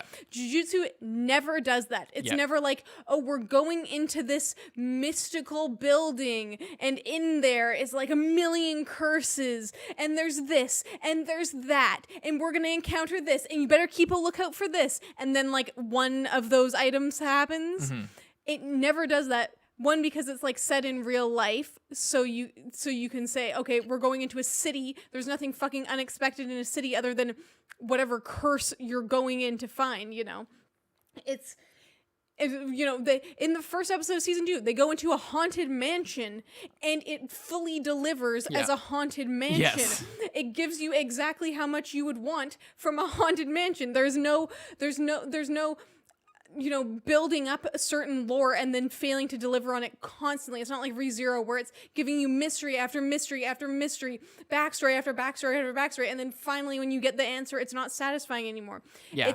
It strikes a very good balance. It's now number 20 on the list. And it feeds you a little bit at a time. Like one character will mention this, and then a little bit later, a different character will mention it in a bit more detail, and then you can start theorizing and building things out. Or, we can infer a bit of a certain character's backstory based on their interactions or based on like a comment that a character says, and then we get the actual flashback, and it's not their entire life story. It is like a concise flashback that conveys exactly the amount of information about their backstory that we need to know to like help with the emotional aspect and that the author wants us to know. It's like two still frames. And it makes me think about what you talk about with Critical Role. Yes. Fuck this shit. In campaign 1, how their backstories are so drawn out. Half the characters don't even know like their own stuff. It comes out naturally. They've been playing for years, and there's still things about the characters that other people and the audience didn't know. Yeah. And then in campaign 2, it's a lot more planned out. People just deliver their entire backstory straight away. Every character in campaign 2 is like Yuuta. How you describe like, oh, you had this whole backstory with like Rika, and then now that's solved. Okay, what do we do now? And then there was nothing. Yeah, it's not drawn out with a little bit given at a time. It's like, okay, guys, I'm gonna sit you down and tell you my entire backstory, and then like you were talking about with like author posts or whatever, of how they also have Talks Machina where if their character didn't just info dump every time they took a shit in their life to you during the show, they can instead do that off the show in a podcast where they will tell you every single thing that you need to know, even if the other characters don't know it, and even if you probably would have been better off not knowing it, but then they're going to act like you should have known it. Exactly. So it becomes a problem. And then this outside text of them on a talk show talking about how this character in this moment where they did like that was actually them falling in love with the other character and thinking about the conflict of their relationship and the love triangle between them and this other person, and also the conflict based on their childhood when they had this old friend that they were also in love with. and, you know, trying to figure out all that stuff. So that little is so loaded with shit. And then they talk about that. And then they end up giving more backstory than just that on Talks Machina. And now this outsourced thing, this external text is all of the story, because now as they go forward, now that they've shared all that, now that's canon. And now when they go to the next thing, despite them, because whoever it was talked about that on Talks Machina, they now have an excuse to act out those feelings subtextually in the next game. So this emotion that was building up, that you spoiled yourself and everyone else on Talks Machina, or on this outside source, say on an author's forum post, is now it remains subtext forever and never gets to come to that crescendo, gets to come to the surface and be explored. Because now it's been explored on this thing. And what I was going to say, to bring all of this back around to how cool it is that there's a published original version of this story prequel, is that that is the kind of thing that a lot of people have. A lot of authors, they have their first draft thing that then they base their main thing off of, that they actually end up publishing, but they act as if you should have already read that, even though it's not published. But the difference with this is that it literally is published. You can watch it, you can gain insight, you can gain backstory on all of these characters, like separately from how they are in the main thing. You know what I mean? Yes. Like the information, the additional information was already there, if that makes sense. Mm-hmm.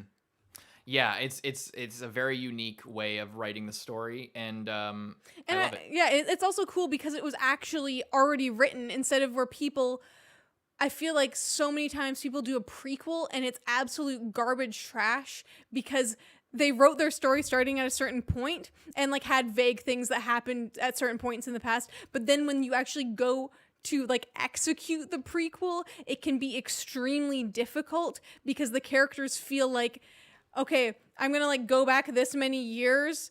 This is where I'm gonna start, and I'm gonna like the characters from here are appearing out of nowhere, and then they are going up until the next thing. Yeah, prequels suck. It's exactly what I was talking about, like overloading with backstory, like how we have like this appetite for backstory, and I think like literally the Star Wars prequels were the genesis of this problem, and actually not. I think it was a problem in comic books before that as well, of like. And it's what we talk about with Naruto all the time of, you know, oh, you like this character? Here's a sequel. Here's a novel series where we make a filler arc that has no connection to the actual main story as it happened, but now it's canon because we're selling this shit, and it just gets so dumb. You know, I don't like backstory as an excuse for story. It's ancillary bullshit that it does not influence, that should not influence as much unless it's very necessary. What's happening now. Like Geto's backstory is really good, but like if they wrote normal Jujutsu Kaisen and then went back and did Jujutsu Kaisen 0 as a prequel, you know, that's why I wasn't originally super excited about this current arc we're in with Geto and GOJO, because it's the same thing of like, okay, we learned so much about what happens after, and this is the normal story. Now let's see what Obi-Wan and Anakin were doing way before, and now, you know, so much of the mystery is gone. And yeah, it's written when you write a prequel versus just like a first draft and then the way it happened in Jujutsu. When you write a prequel, the point of the prequel is to set up events that happened in your story already, usually. And I think that's what's going to make this current arc in season 2 good, is because it's setting up events that have not happened. I think it's giving GOJO and Geto more backstory so that we're more attached to them in the conflict that's going to be coming. It's not like, oh, Luke, I'm your father, and now let's go back and see how he became his father. Yeah. Like, you know, it's like maybe the I'm your father thing will come next, but right now we're just getting where it's set up. And yeah, I can't see the thing anymore, but they basically said that the prequel movie wasn't anything special and felt unnecessary. But what we're saying is that it maybe would have been unnecessary if it had been retroactively written as a prequel after the first thing, after like regular Jujutsu was already written, but it was written first and already existed, and therefore like to be able to actually use it and continue on with that is cool Yeah. and interesting, rather than like, oh, I felt like I wanted to make more money off of this thing, so I like went back and wrote this whole Yeah. extra side story. And it just did fan service yeah. for this character everyone loves. So yeah, pointless prequels suck and good connected prequels rock. Yeah. True. I think I'm just more of a fan of sequels. I think prequels are usually shit. Usually. I think so, They're like yeah. 90% shit. Sequels like are a challenge because it forces you to, and if you can't make a sequel, then fucking don't. Yeah. Because a lot of people are like, oh, I need to continue the series, but it's kind of over.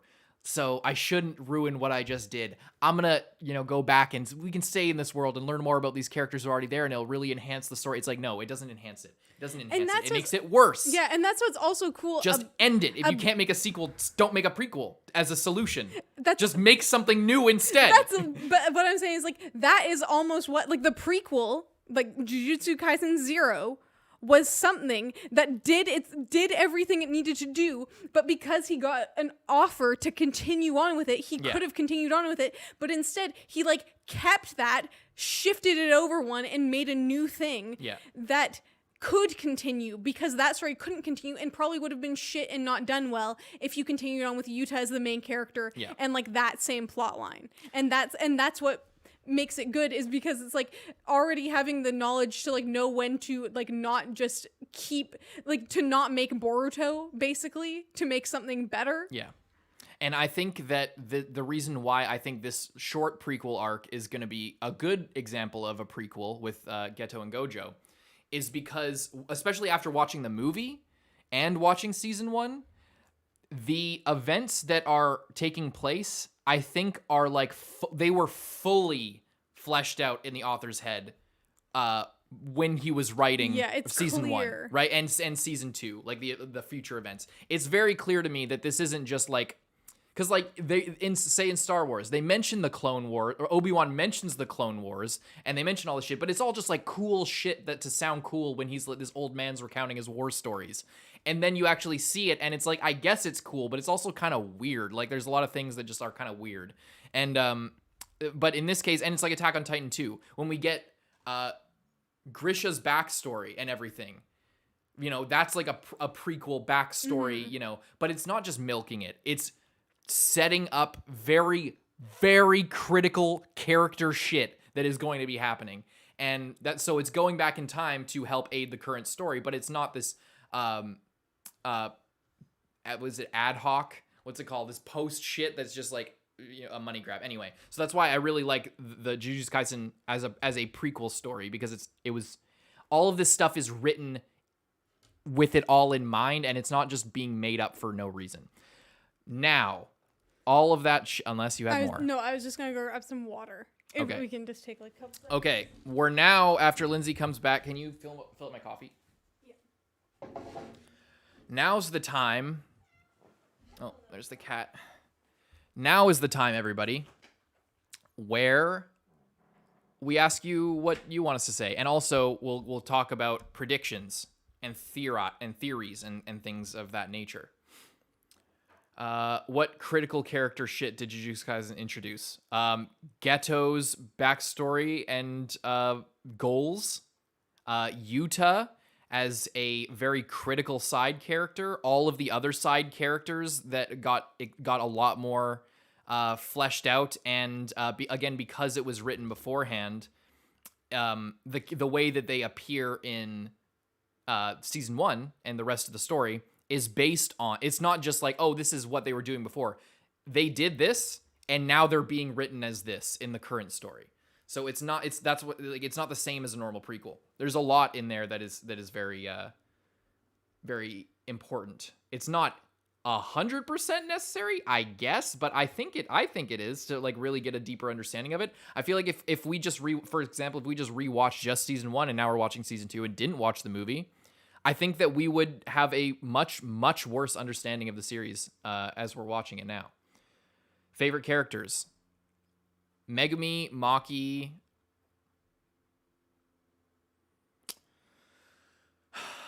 I like Geto, but I want to see more of him before I say that. Megumi and Maki for me, personally.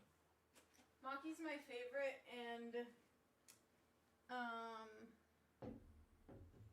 I really like Junpei, even though he wasn't there for very long. Just a second, I'm gonna grab some. And You didn't fill up my coffee all the way. oh, I didn't want to spill it. Well, too bad. Fill it up again. No, I'm kidding. You can fill it up next time. Gojo's good not because he's TikTok Zoomer sexy glow edit.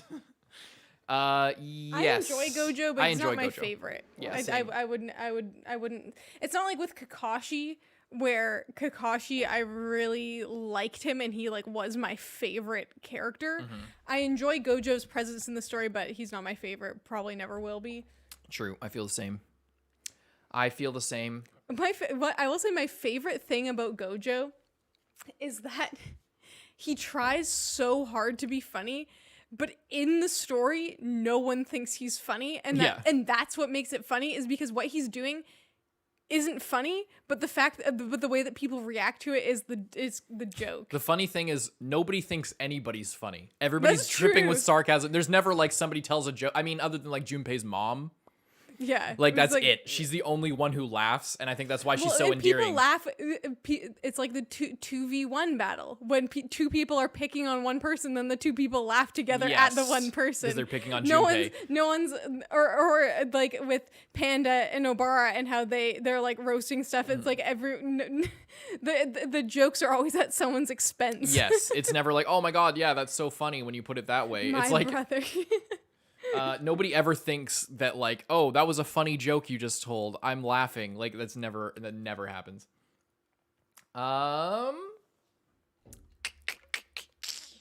I did see someone earlier talking about that they wanted us to talk about what's his name? Mojito. I was like, it's like mojito, but not quite. Can you close the door? I gotta take out that shit, and it stinks so bad in the house. Oh, the garbage? Yeah. I cooked fried rice and left it on the counter for 2 days. My bad. I meant to put it in the fridge, and then Let we... him clean up for himself. So. Well, then, yeah, I let you do the same, and our house is a complete disaster. What is there to say about Mojito? I would have taken it out yesterday, but we literally spent all day watching Jujutsu Kaisen yesterday. Literally all day. Yeah. Eat healthy. I made fried rice. I made good. I made It like was really good healthy. fried rice. And yesterday I made steak and rice as well. We're eating good. We're Yeah. eating good here at BOLDcast. Thanks to your He's Twitch cooking. Prime subscription. He's cooking. Let me cook Let with him these cook. predictions. He never cooks. Let him cook. Let me cook. All right, I'm gonna cook for you real quick. What do you guys want me to start with? Probably Gojo theory. Yeah. Okay. Are there? Wait, before How I is that start. not- okay. Yeah. How is steak, rice, and vegetables not a healthy thing? And since when is chicken, rice, and vegetables not a healthy thing? Silly. Inciting incident for Geto character change my favorite Gojo. So you probably write an essay. Okay. Frankie, you are here. Are you ready to ban spoilers? Because I'm gonna close chat while I do this. Because I don't want to get us to get spoiled. Too bad you couldn't put it in a emote thing. Yeah. I mean, fried rice is only oily if you put a lot of oil in it.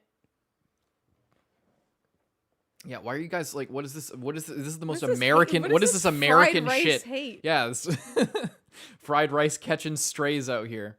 Spoiler policy activated. Yeah, so we're getting into predictions and theories, and we're probably going to be wrong on like half of what we say at least. This first part, if So- we're starting with the Gojo, like 99% wrong. Okay. Should I wait? Dark, have you read Jujutsu? Are you Jujutsu manga reader or just anime person?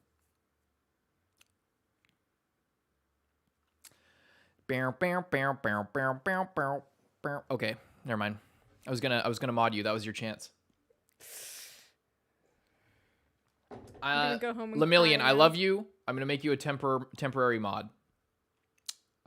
Because it's just better to have two You people. have read it, correct? Yeah, he I think he just said he did. Oh. Yes, I Oh, am. I am. Okay. Okay, Lemillion, I'm not passing up Dark Shadow because I prefer Dark Shadow to you. I'm just saying that outright. We need a temporary mod. We need a temporary mod for this. Standard moderator. Bam. Okay. Should have lied, bro. Okay. The GOJO theory. I said it in the episode today at the start, a short version. I could give a really long version, but a lot of it was based on me misremembering things and not quite not quite understanding what was going on. There were some critical details to the theory that were misremembered. But there were some critical details to the theory that make it a really good theory. Like I said, the Evangelion parallels. GOJO is basically it's especially in Jujutsu Kaisen 0, where there was a lot more Evangelion influence. If you look at the way that Rika acts, it's a lot like a Berserk Eva Unit 1. If you look at the Cursed Wombs, very much like Adam, a lot like Adam, very similar thing to like the Cursed Wombs death paintings things and shit, and a lot of shit like that. The floating Cursed Wombs in the sky when above the prison and stuff like that.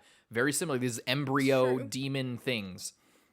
Okay, so and again with the way that the seal people are around GOJO when he's like talking about wanting to do this or that. The fact that he is kind of sneaky, right? Gendo is really sneaky, and he does little sneaky things. I don't want to spoil too much because we haven't made our way through Evangelion. Lindsay hasn't made her way through it, and I'm sure some of you haven't. But Gendo is like the strategist type guy, and he has a lot of power, but he is very sneaky when it comes to following the rules, and he has knowledge that other people don't have. I feel like that's not a super spoiler thing to say. It's pretty obvious if you look at him for like a second. And I feel like GOJO, the theory is that GOJO is following a very similar role as Gendo from Evangelion.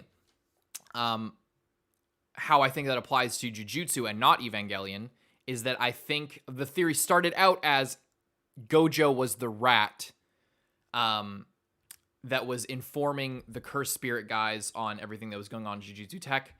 Upon thinking not in this train of thought for like a second, just stepping outside of the theory, it's obvious that, and with Jujutsu Kaisen, this is also why Jujutsu Kaisen 0 is very important.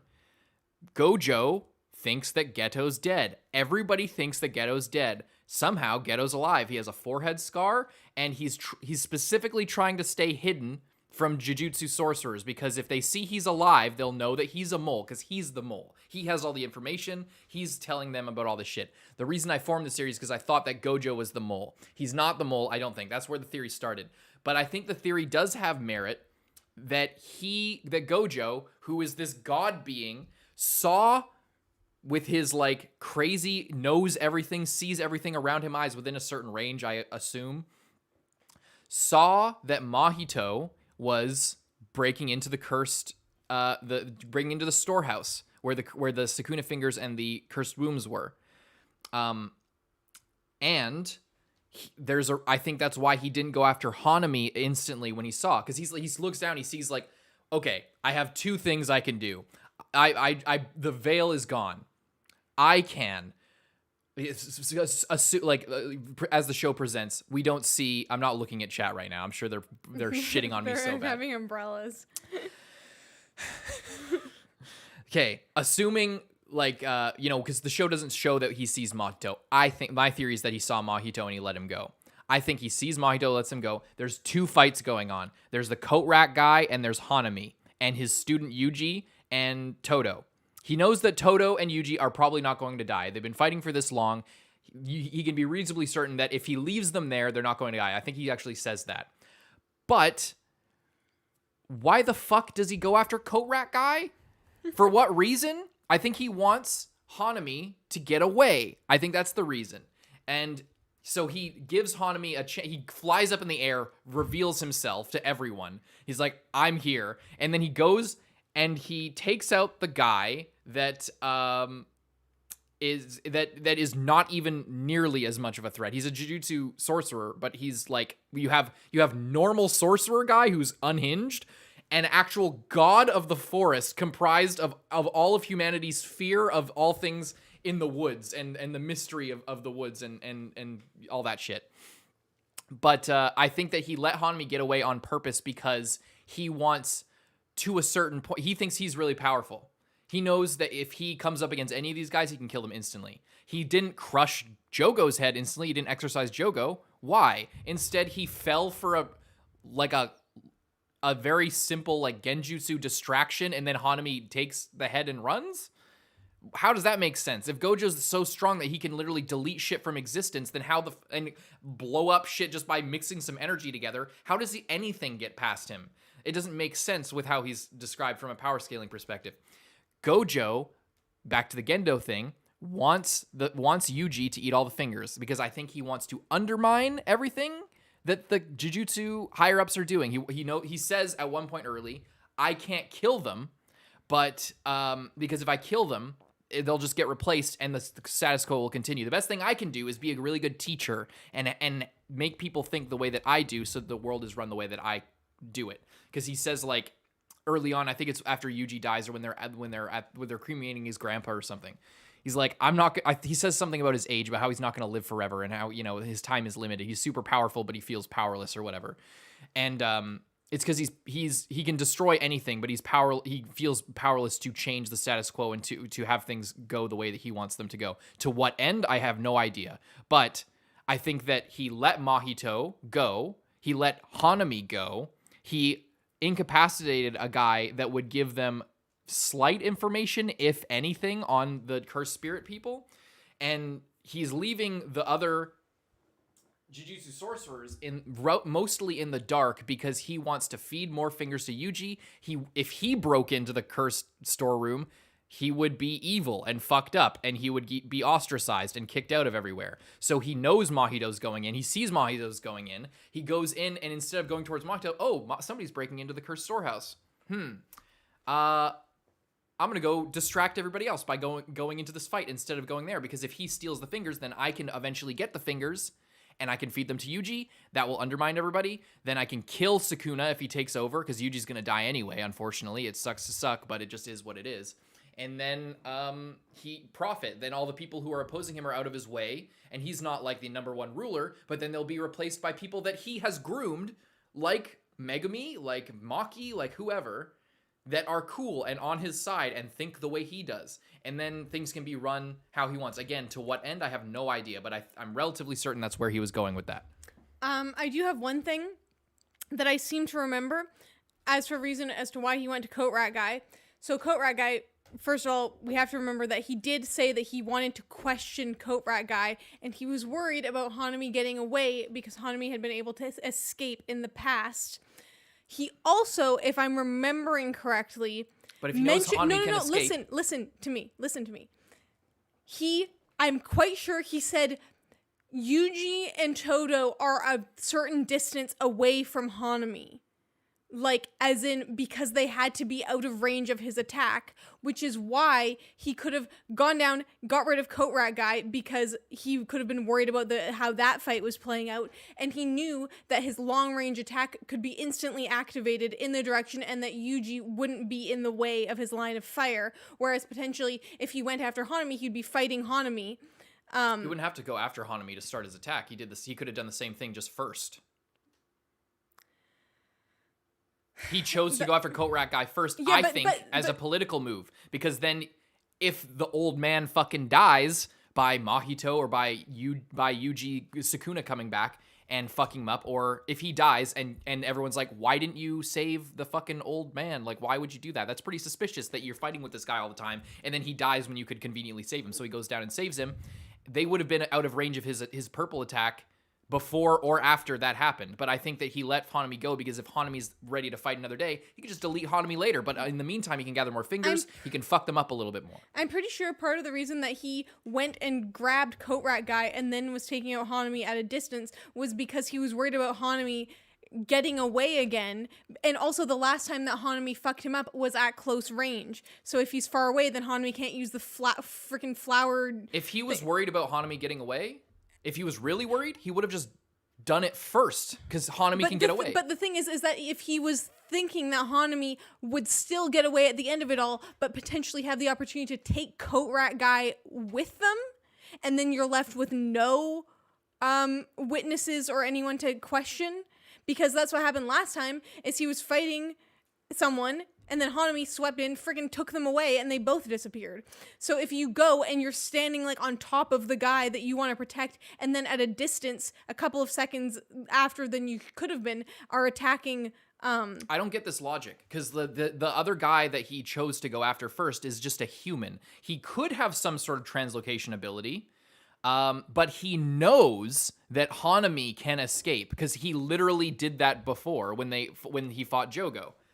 And assuming that he didn't just let Hanami do it, which is my theory, is that he let Hanami get away both times with Jogo, and he's acting like he doesn't know, but maybe there's an inner monologue that I'm just conveniently forgetting that goes against that, so whatever. But my point is, he has two options.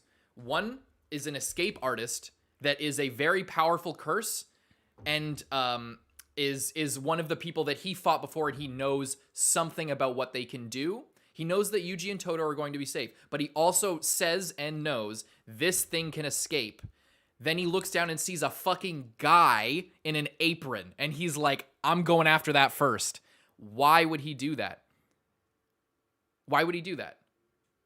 Because he like the literal interpret. This is, by the way, I'm not trying to be a dick. I'm just like I'm trying to explain my theory and my train of thought. So he goes. Oh my God. F? Hello? Oh, hello? What the hell was that?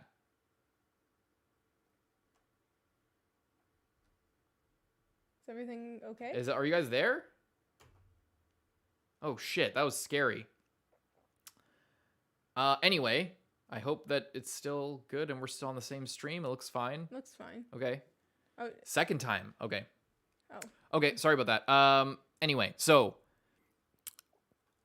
I think the reason why he wouldn't go after Hanami is because Hanami, it's like he basically, in my eyes, he basically let Hanami get away, essentially, because he knew that Hanami was an escape artist, and he had the opportunity to zap Hanami with the same attack he did 5 seconds later, first, with the element of surprise, and then possibly kill Hanami. Instead, he gives Hanami a chance to prepare to leave and starts charging their thing to burrow underground, and then he goes for it, and only maims Hanami as on the way out. I think that it's a cover because he wanted them to. I think he wanted everybody to be okay. He doesn't want the Jujutsu Tech people to die, but he doesn't want to stop the cursed spirits. He wants them to keep going because then they can get more fingers. They can undermine the current people, and then when when they're out of the way, when they're like, you guys can't be trusted. You guys have been running things a certain way for so long. Everybody has this great sentiment that, like, you guys have let shit go, and now these cursed spirit guys are taking control, and you guys aren't doing anything about it. You suck. GOJO, why don't you take a crack at it? Bet. Now he fucking solos everybody because he's GOJO Satoru, and he can just obliterate everybody, and he could do that from the beginning. I think that the fact that he hasn't up to this point is a choice, and I think he knew that Mahito was getting the cursed fingers, and he wanted to give them to Yuji so that he could create a problem that he could solve, I think. Okay. Here's the one thing about the fingers, just as a counter argument to how he let Mahito escape. So the whole reason for the veil was to keep GOJO distracted. The fact that it took GOJO that long to break through the veil, as an opposition to your theory, instead of him just pretending that it took a long time to break the veil or whatever, or noticing and still continuing to do that instead, is the veil was clearly hard for him to get through, given that normally he could just be able to, get through. And it took him a long time, and eventually he did break it, but we don't know what happened. We think he broke it. We don't actually 100% know. This, I'm not saying it's. This is my tinfoil. I'm saying this is fact. That's a possible gap in information that I'm going to exploit for this theory. Yeah. Go on. So you have more to say? To that, I would say that because when that happens, I think that if the barrier just disappeared, I think he would have been like, oh, that's weird. Like he would have been like looking around to see if anything else was coming, or like concerned at all. Instead, I feel like his actions after the barrier is broken makes it seem like he broke the barrier, to me at least. I also think that his like inner monologue that we get a little bit of directly after all of this, where he's like, I'm pretty sure he says like, oh, I wonder why they took the fingers. Are they gonna like try and do something or whatever? Like it seems like he doesn't know unless they just added that in, and he wasn't thinking that, and that was just a complete fluke. I think that if he knows that they were gonna take them, I think he knows that they want Sukuna on their side. Mm-hmm. But him asking that is like, what will they do with it in the meantime? Because he wants to get this, provided with my theory, he wants to get them eventually. I guess my only thing is that in the position that he's in, he breaks the rules constantly, but he does hold a little bit of sway with the higher ups. And he has already been permitted to, feed Yuji like a couple of fingers. Like Yuji has already eaten some more fingers. It's already happened. But they always try to stop him. I know, but in my opinion, for GOJO, I feel like he would think that it would be easier to slowly get these fingers out of where he can't break. There's with Tengen, with everything, he can't just get in without any surveillance. No, but there's no way for him to get the 6 fingers that are in there. I mean, what I'm saying is that he eventually he could after some time he would potentially be allowed to have them, or if certain things happened, he would, at least he knows where they are and they're not in the hands of the enemy, because they keep having problems from literally a thing that has 1 finger of this is fucking them up. Yeah.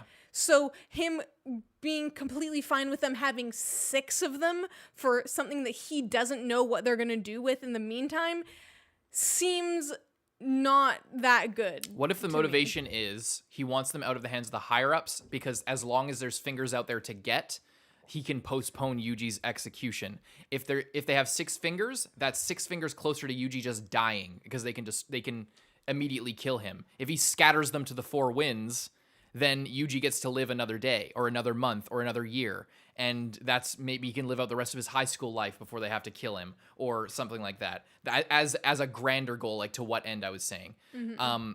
I think that, I forget what I was going to introduce. Oh, so a little wrinkle to all this shit with the GOJO theory. I didn't expect us to spend this much time on the GOJO theory, but it's actually evolving, so I like it. GOJO theory. What's happening in season 2 right now? It's all about Tengen-sama. It's all about Geto and GOJO and Tengen-sama with the new star vessel, whatever the fuck. The new person, the new body that Tengen-sama, I assume, is in at this point. Yeah.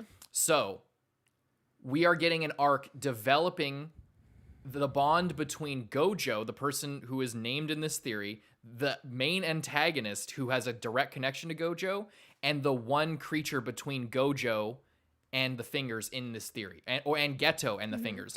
Mahito went in. Mahito is working with Geto, and if GOJO wants them to get the things out, then maybe with this arc, something will be revealed with their relationship, and maybe their relationship with the way this all plays out will play into Geto knowing about how Mahito could get in there, and GOJO would have the same information, presumably. We'll see how it plans out. This is heavy speculation right now.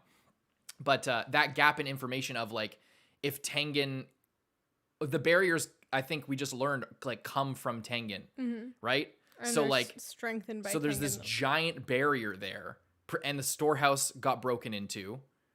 Is maybe there's some connection with that? I don't know. I was also just thinking of, I wonder if the change in GOJO as well, we were talking in episode 1 of season 2 today about how potentially that change is going to occur with GOJO and Geto kind of not necessarily switching sides per se, but changing in their morals and opinions. Yeah. And I was thinking is this whole thing with basically if you haven't watched today's episode, maybe don't listen to this, but the sacrificing the girl to like if that is like where he develops this like bringing in strays thing that he's got going on with Yuji and Yuuta, and like trying to save these children from their death that they have to face, which is basically the same as Geto, because in this mission he had to sacrifice this like innocent girl who did nothing wrong and was just happened to be the perfect match, and just like fated to have that happen as a sacrifice, basically. So that's why he resists so much. And like that thing, like that whole journey after like viewing her as a person and then having to sacrifice her as a person for the good of jujutsu sorcery, basically. Is like where he sort of develops his idea of humanity and morality and the value of life, basically. Whereas at the same time, Geto is kind of having this thing where he doesn't care about regular people and only cares about... I think maybe they both react similarly to the same thing, and that's maybe why GOJO, at the end of the movie, is sympathetic towards him in the end. Because I think what you just described, I think that's definitely possible, for sure. I think that Geto could possibly have the exact same thing. That's what leads him to save the Mimiko and Nanako, the two girls that he saves, and start taking in his own strays and building his family of like jujutsu sorcerers and stuff like that, of his own thing.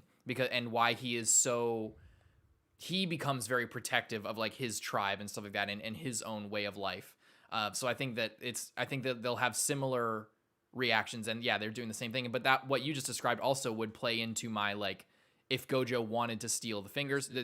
I'm theorizing about this. I'm not 100% on board with this theory either. It's just fun to speculate about it.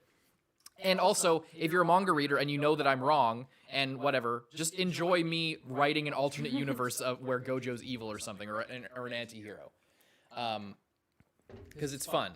And but anyway, so if he feels that way after this arc of like this kid was sacrificed for like the greater good of everything, same thing with Yuuta, and now with Yuji, he sees the people that want to kill him are 6 out of 20 steps closer to doing it, as long as they have these fingers. If it's out there causing mayhem, it sucks, but I can deal with it because I'm literally Superman and I can do whatever I want. So as long as it's out of the hands of the people who directly want to kill him, then, you know, at least Yuji gets to live a little bit longer, and he doesn't have to get sacrificed for the greater good, for this jujutsu world that only serves the people at the top, etc., etc.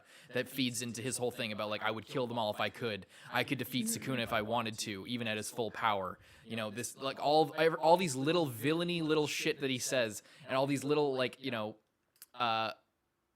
down talking, like how he talks so much early on in the series about how he fucking hate, and he's serious. It's the few times Gojo's like really serious. The only time he's really serious is when he talks about how much he fucking hates the old ass higher ups at Jujutsu Tech and in their society. That's the only time where he gets really heated.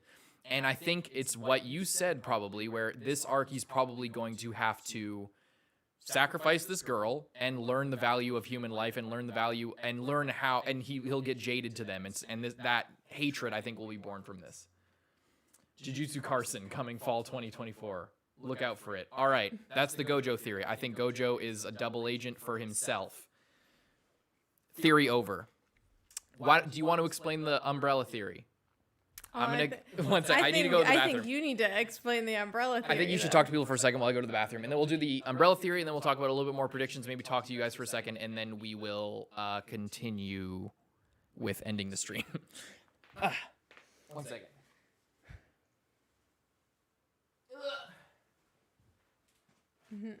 Everyone, umbrellas in chat. Umbrellas for Carson.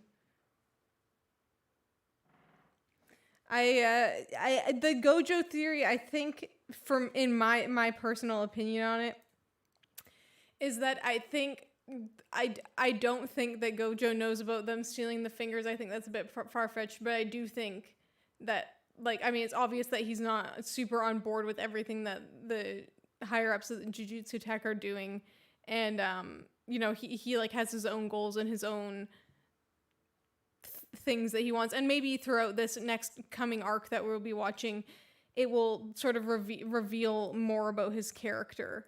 But I also agree that it is fun to speculate on this whole thing. It's pretty fun.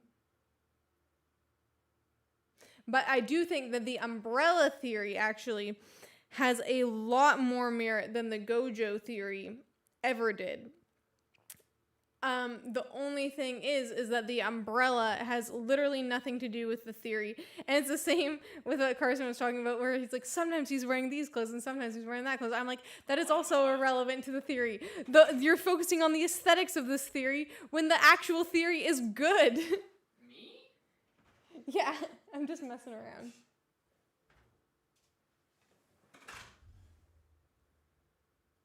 I think he noticed Mahito but didn't want to let the kids alone with a special grade curse. That could also be. Instead of having an ulterior motive. But at the same time, he did see them and was like, oh, they'll probably be fine. So I don't know. Okay. Yo. So. What's up, everybody? Everybody's talking about like seeing umbrellas. It's like, I see it. I see umbrellas everywhere now. Geto and the Curses said they will seal GOJO. Fair enough. I mean, yeah, that would make sense if like Geto could seal him and use him as a Pokemon. His fucking I think that, what was it called, like prison something? Right, yeah, the one cursed womb. Yeah, thing. Is that what they needed the fingers for? To I think they want JoJo? GOJO. I think that the fingers are, they wanted first Sukuna to be on their team because Sukuna's really powerful and he'd be an asset to their team. But I think there was multiple reasons. Yeah. So the umbrella theory is really interesting. Did you already talk about it? I just vaguely mentioned it. You can. The umbrella theory is my theory, and I'll explain the umbrella thing. The umbrella thing is actually kind of a fitting theory because it doesn't spoil. Like if you said like, oh, what do you think about the umbrella theory? Not that this is gonna catch on or anything. I'm just saying like it could, and it would be a good name for a theory because it doesn't spoil what it's actually about. Oh, I just got here. Has Carson gone off about GOJO yet? I can't tell if you're kidding or if you have unfortunate timing. Anyway, the umbrella theory. So we got introduced in like the last episode or second to last episode to Noritoshi or Kamo Noritoshi Senior, the ancient, the first, who is the ancestor of the current Noritoshi Kamo Noritoshi. Excuse me. Did it just reconnect again? Why is there echo? Is there a big echo? Carson's too loud. I'll get a little bit closer and I'll talk quieter. Okay. So, Kamo Noritoshi. The umbrella theory comes from the fact that the two times in the anime that we've seen the ancient Kamo Noritoshi are one when we were shown that one papyrus scroll ink painting image thing of the mustachioed man himself with an umbrella on his shoulder, right? Right? Mm-hmm. Is that right? That's right. Do I have that right? You have that right. The second time was in OP2. I guess it's technically the first time. And he has the same umbrella. We don't see his face, and we can see just his little mustache peeking out.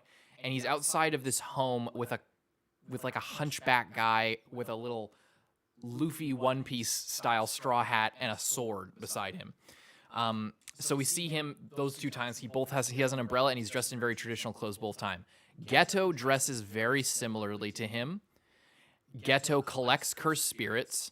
We know of Sukuna, who was an ancient curse user guy, who became a cursed spirit, I think, if we have that right. So one way you could take the theory is Sukuna is Kamo Noritoshi. Careful of looking at chat, people are going to be spoiling soon. Oh, is it buffering? Is it F?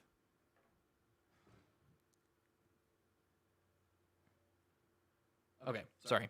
Okay, so one way you could take the theory is Sukuna is just the demon, the curse name for Kamo Noritoshi, as he is now as like the demon lord guy, and it's the same guy. It would make sense why like it's Sukuna's thing is all like blood and guts and shit, and Kamo Noritoshi is the blood man, and his family line is blood shit. But that's one thing. My theory is that he is very much like Sukuna, but is, instead of being in Yuji, he's like the mirror image, like how Geto in Jujutsu Kaisen 0 or in any other Marvel or anything else, the main antagonist is like a reverse of the main character. So the theory is that just like how Yuji is possessed by Sukuna, Geto is possessed by Kamo Noritoshi. We have no evidence of him using like blood powers or anything, but what we do have after Jujutsu Kaisen 0, which Lindsay pointed out, which is after I made all the theories and everything, it actually supports it, is he goes through a death very similar to how Yuji died. So it's likely that he was already in Geto as a possession thing. Maybe Geto tried to capture him, one point swallowed his thing like Yuji swallows the fingers, like how he swallows the Pokeballs, Geto does. And this guy took control of him and basically it was living inside him like Sukuna. And when he died is like how when Yuji died, how Yuji like lost his heart and he got his arms ripped off, and Sukuna can instantly just be like, bam, you're healed instantly. But it took a few hours after Yuji straight up died for him to do that, because he was making a pact. Sukuna and Yuji were making a pact. I think a similar thing happened when Geto died at the end of Jujutsu Kaisen 0, and they made a pact very similar to the one that Yuji made, and it was like, I'll heal you if you do my bidding in this way, whatever equal thing. It could be something. I think it has something to do with working with the cursed spirits, and that's why instead of working like Geto is all about, when we see him in Jujutsu Kaisen 0, he's all about working for Jujutsu sorcerers, only for wizards, only full on Voldemort. He wants to improve the lives of cursed sorcerers, Jujutsu sorcerers, and sees people as just normal, as monkeys, literally. Well, he dies at the end of Jujutsu Kaisen 0, and he gets healed by Geto, who is by Kamo, who's possessing him in this theory, and then is healed, and then he keeps himself secret. I don't know where the forehead scar comes into in that. Maybe that's an artifact of him being revived, or something happened after that to like facilitate this like, something. Fixed him up or something. Well, I think that he was just healed by no, I'm saying Kamo. in the first place he could have been healed by Kamo, and then potentially the scar was a later incident that is unrelated but very conveniently looking like that. Yeah, so that's basically the theory, is that Geto is the avatar of the Jinchuriki of Noritoshi Kamo, very much like Sukuna and like Rika in Jujutsu Kaisen 0. It's sort of, it plays a lot off of the mirror image thing, and it makes a lot of sense. I think it makes a lot of sense. But the reason it's called the umbrella theory is because although he had the umbrella both times, I was convinced more than anything that Geto was holding a fucking umbrella at some point in the show. And if you look back at the VOD when we were reacting, there was a point where I literally looked around for like an hour and a half at all of the evidence every single time Geto appeared on screen. And then he was like, people were joking like, oh, it's an ED1, but he was so convinced that it was somewhere that he was anywhere people were like, oh no, it's at this place. He was going there and checking, and it wasn't there. It was never there. So that's my prediction. That is my theory. I think I'm actually onto something. I think it makes a lot of sense. And because it just doesn't make sense why the fuck would they tell us about this Kamo guy if he wasn't going to come back, I mean, they told him, I guess they told us like with the cursed womb stuff, but it seems like to me like they were setting up like a Madara Uchiha type. They were setting up something, to me, what it seems like is like they mentioned him, then we got a little bit more of him, and like it's enough that you think like, oh, that could have been the setup for that thing, but actually it's all a long game setup for a reveal later on where he plays a bigger part in the story somehow, possibly, by the way, you think, because I will say I believe in this theory. I think that this is a very valid theory. I think that it can explain, possibly this theory might change depending on what we see go down in this current arc. We could learn more about Geto that would explain what was going on. But from the movie and then versus what we saw, there are like two options in terms of, because Geto basically at this point has had like three major philosophical changes. The first one, all people matter. The weak people should be protected by the strong people. Going on to then be, the weak people should all get crushed and die, and I will protect jujutsu sorcerers and other strong people. I will, like, they are my family. These other people might as well be a monkey or an ant or whatever. Yeah. He then later goes on to working with super powerful evil curses to create a world where curses can live. Because curses are the real people. Because curses are the real people. You could see it as just an evolution of the same philosophy. And it could be that he, after dying and somehow getting revived, or after whatever, he then relates, or he like becomes a curse. Or like maybe he became a curse, but people can see him, so it's still a person. So it's this thing of like, it is possible that he could have just majorly changed his whole things, but given the way that he died, given the way he was so emotional, and he genuinely believed what he was doing was for the best, and he genuinely cared about the sorcerers that were working with him, I find it hard to believe that after that he just, and that was recently. That was like a year ago. That was so recent that the fact that he just like woke up and then had a completely different game plan, going to do a completely different thing. Yeah. Very suspicious. It's very suspicious to me, and would make sense if he had been possessed by a guy who was a curse. Yeah. And was interested in curses, existing. Curse lives matter. So that in that way the theory makes a lot of sense. But it's how exactly it happened is still a complete mystery. I think that, how it happened, I think we'll either see it in this mini arc, because, okay, two things. How does the arc we're currently in start in episode 1? First shot. It is Geto going into the darkness, and it is him devouring a cursed spirit. I think this arc will end with him devouring Kamo's cursed spirit. And because it starts off with that, and he's describing how terrible, how it tastes like shit. It tastes like shit and blood, and it's terrible. What if it ended with him like taking in Kamo, and then he's like, it tastes good. This tastes good. This is the real path. I'm letting go of all my sympathy and all my other shit for normal people. I'm doing what I need to do. But he just consumed, and then was like how Yuji is a vessel, but he's not controlled. And then but that's also possible. Well, maybe he's partly controlled. I don't know. I'm not 100% sure on that. But he also does. We see him as a teenager. He doesn't dress in a yukata, kimono, whatever the fuck it is, traditional garb. He doesn't wear that in this part of the story. He wears like normal pants and a normal like school uniform. And then we see him in Jujutsu Kaisen 0. Now he's wearing all this traditional stuff, and he's like a monk or something, a cult leader. It's very similar. If you look at the collar of fucking Kamo, it looks similar, but then again, all that stuff kind of looks similar. So I don't know. Yeah, and the other thing is that him dressing like that was specifically to like create like a fake thing where people would come and he would heal them. Yeah. And like collect spirits for his own gain. Yeah, that's like maybe a 1% or Hail Mary type detail that maybe will contribute, but probably not. But I'm just saying, like, when we see him now, as a teenager, he didn't always dress traditional. It's not like Utahime, who's wearing like a shrine maiden's outfit all the time, then and now in the present. So maybe that's something. But yeah, I think that there is some to that. There was something else I wanted to say, but I can't remember what it was. I think there's something to that for sure. It just makes too much sense. There's just too much going on with it for it to not make sense. Yeah. Black Mirror episode and they weren't even real. What?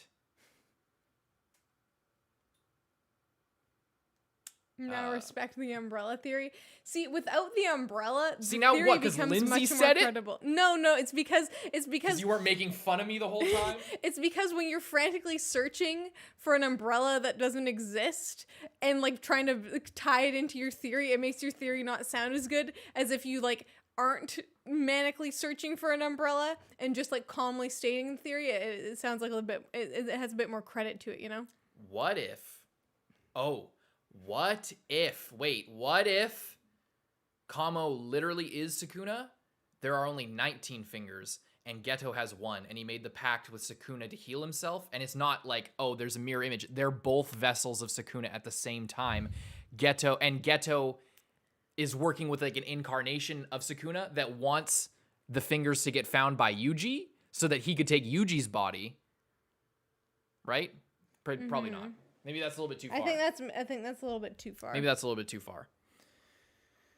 That would be crazy. But either way, one thing I'm a little bit more inclined to actually believe is that Geto is only pretending to work with the cursed spirit people. Oh yeah, I said half of the thing and then I didn't say the other half. I'm like, either it's the umbrella theory which explains his shift, or he still has the same thought process that he did in the movie, but is pretending to work with these curses, and he's actually the mastermind, and he's gonna pull a Uno reverse on them. He's basically at the controlling end. them like they're his Pokeballs, but he can't do it. Yeah, so those are kind of the two options for Geto that I can see. Either his anyway. philosophy evolved to be misanthropic and randomly, despite caring about people the two other times, at least on some level, now he doesn't give a fuck randomly, maybe.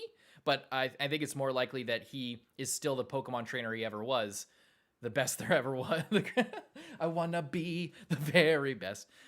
He's still like that, but now he's just he's manipulating them in not like a command you what to do, by manipulating them by like keeping information for them. That's why he's like, oh, Jogo, you think you could fight Gojo? Really?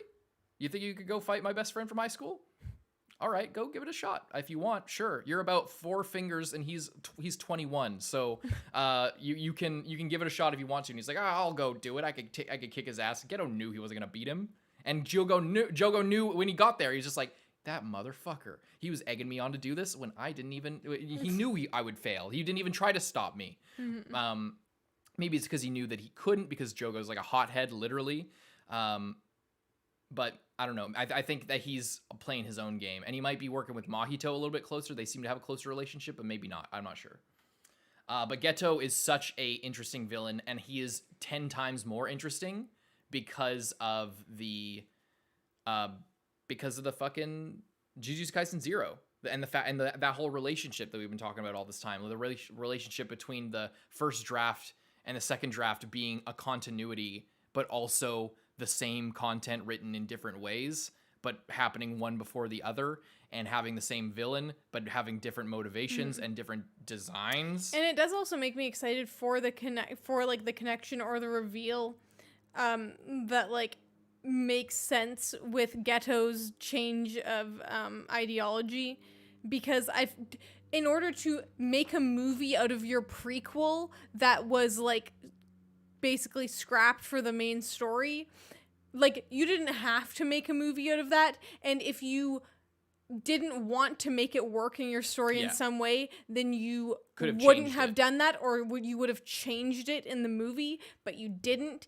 And therefore it makes me be like, either you're gonna fuck it up really bad, or based on all the other evidence that he's a good writer, it will be interesting in some way, one way or the other, and it will work out. Yeah, because that's the possibility that we haven't super talked about, is that it's possible that it's just these multiple ideologies make no sense in relation to each other, and based on the different incarnations of the story in the different time periods, it's just Geto is just whatever he needs to be for the time, and it's just classic shonen, like, oh, he's Voldemort here, or he's fucking just evil guy who likes demons more than people here. He's Orochimaru. We hate him. Oh, okay, he's working with us now, and we're just gonna ignore everything that he's ever done. Oh, okay, he's like doing this now.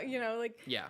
So that's a possibility too, and we're just severely giving way too much credit and overthinking at the same time, and leading to a bunch of speculation that doesn't matter and means nothing. But I like to think that we're onto something, or that it's a similarly, maybe we're completely wrong, but it's also But it's not interesting shit. still, yeah. Yeah, I'm okay with being wrong. We're not saying we're going to be right or anything, but we'll see. I think that's kind of it. I think that we could end it there. Unless there's anything more you guys want to hear our opinions on, we'll pass it to you guys. The umbrella of Carson has a wide range of protection. Okay. Is there anything you guys want to hear about from us, or should we just call it there? Any other questions? Any contribute? We basically just talked the whole time. We didn't take a whole lot of chat interaction. So if you guys have anything that you want to get our opinion on, or anything unrelated, or anything we maybe forgot, what other IPs do you like? As I'm sensing a lot of Potter. I know you guys are like Anime Survivor and Potter. Oh, you got Anime Survivor and Harry Potter.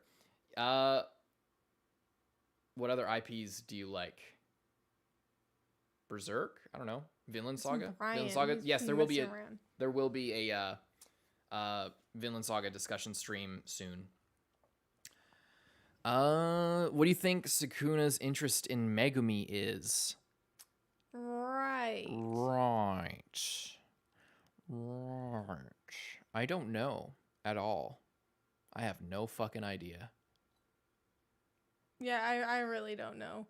I feel like we need a little bit more.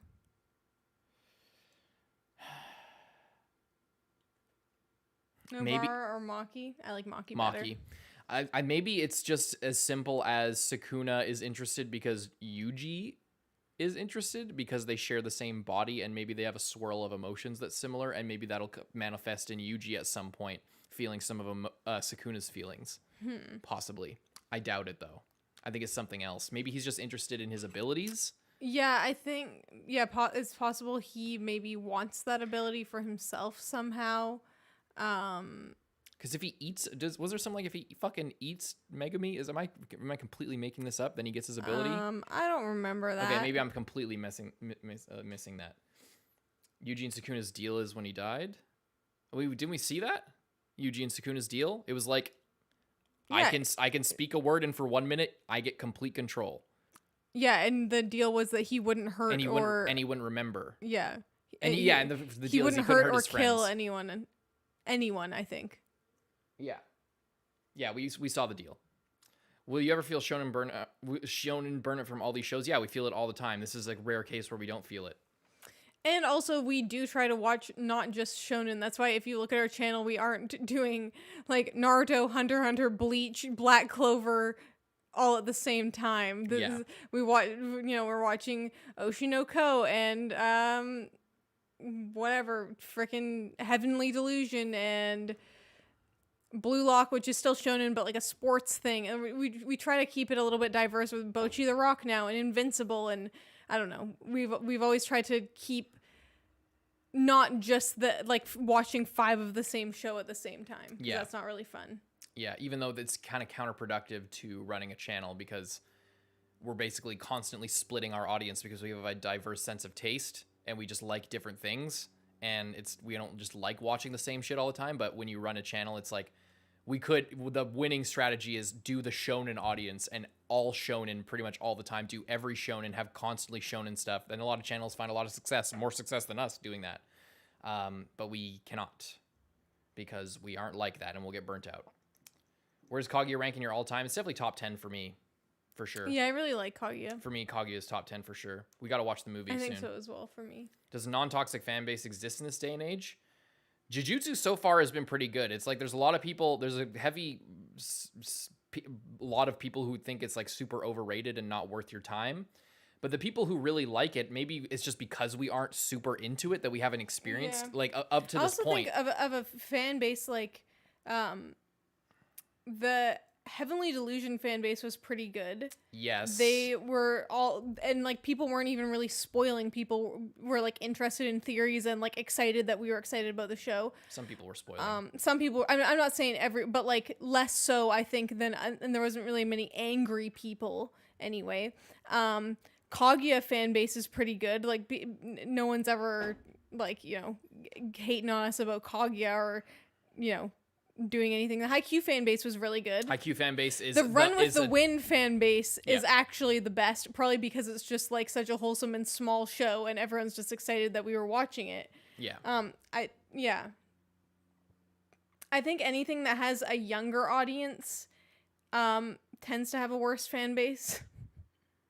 What? Larger audience? Oh, younger audience. Oh, for sure. Yeah, because they're incapable of thinking. They haven't awakened yet. They're still they they only let their intrusive thoughts win. I'm not Brian, I am not. We'll have to do a whole stream on your fucking Ghibli is worse than Pixar hot take. Like, I don't even know where to start with that. That's a whole separate thing. That's a stream on its own. Will you be watching some isekais that are good? If you're gonna try and recommend Mushoku Tensei, I'll probably watch it on my own on Twitch at some point. Lindsay is not interested, and as far as isekais go, I hazard to say there are 0 good isekais that are actually good. Konosuba is good because it's a comedy. I feel like there is, and Devil's a Part-Timer season 1 is good, but we dropped season 2. It seems to me like there can be good Narnia is isekais. good.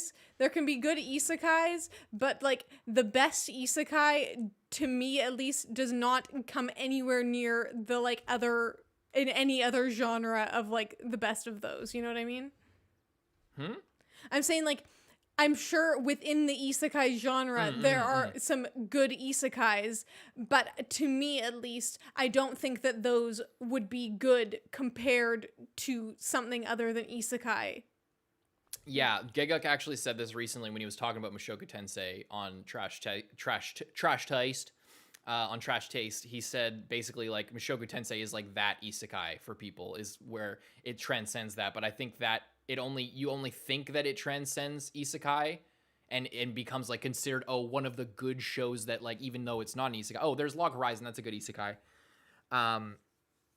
The only reason you think Mushoku Tensei, and I haven't seen it, so this is totally biased and it's unfair of me to say this, but I'm going to say it anyway.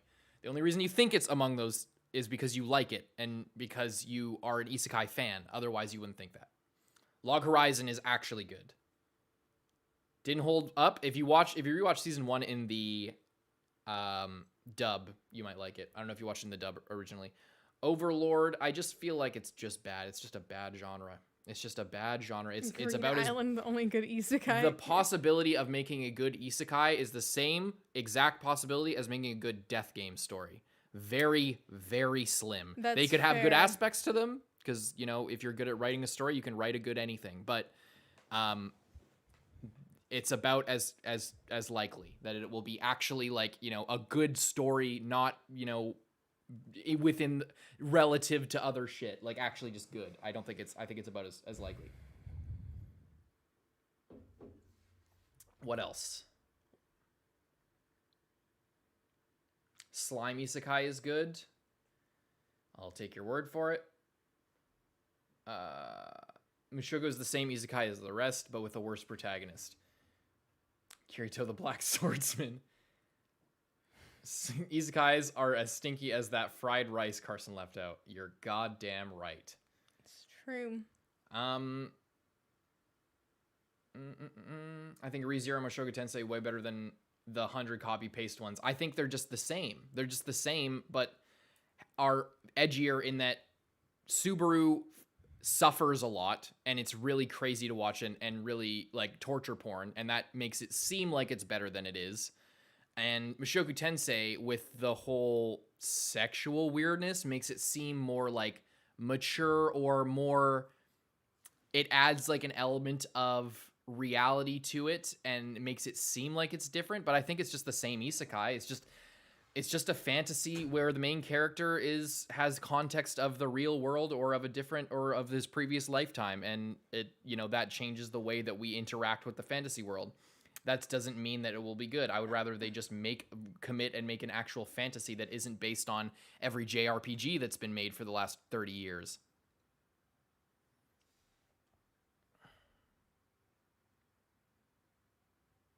Almost any time an adult male is put into the body of a child, it doesn't end well.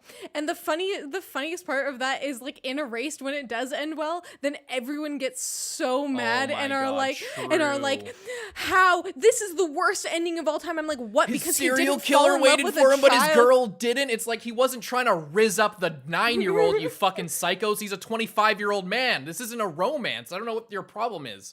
Like, He wasn't doing it to get some strange. He was doing it to save her fucking life, you weirdos. What's the matter with you? Why do you, who thinks of the story like this? Who actually unironically is like, oh, I really wanted him to date the 9-year-old. It's weird they didn't get together. Why did she, grow up and live a life and actually marry someone and move past her trauma? What the fuck is this bullshit? You guys are so fucking annoying. Anyone who says that, you guys are so bad. God, grow up. Grow up. You only think that way because no one in here said that. Grow up. The only reason people say that is because they were 12 when they watched it and they related to liking the 9-year-old for some weird reason. They're too young to understand how weird it is that to expect this 25-year-old man to fall in love with a 9-year-old. It's like how in Tokyo Revengers when people thought the kiss scene was romantic. It's like, that is creepy as absolute fuck. It's in which? Sorry? In Tokyo Revengers. Oh yeah. It's like that. Tokyo Revengers is like the worst. Like, it's so bad. And like, yeah, and like I saw someone was like, oh, but don't worry, from Mushoku Tensei, don't worry, the pedo character changes. It's like, why was that even in your story? Like, why is that like, you know what I mean? It's like, it's fake. This didn't actually happen. He didn't have to be a pedophile. I refer you to the old adage of write what you know. Apparently the author took that a little too seriously, and this is what we got. What's the best game you ever played?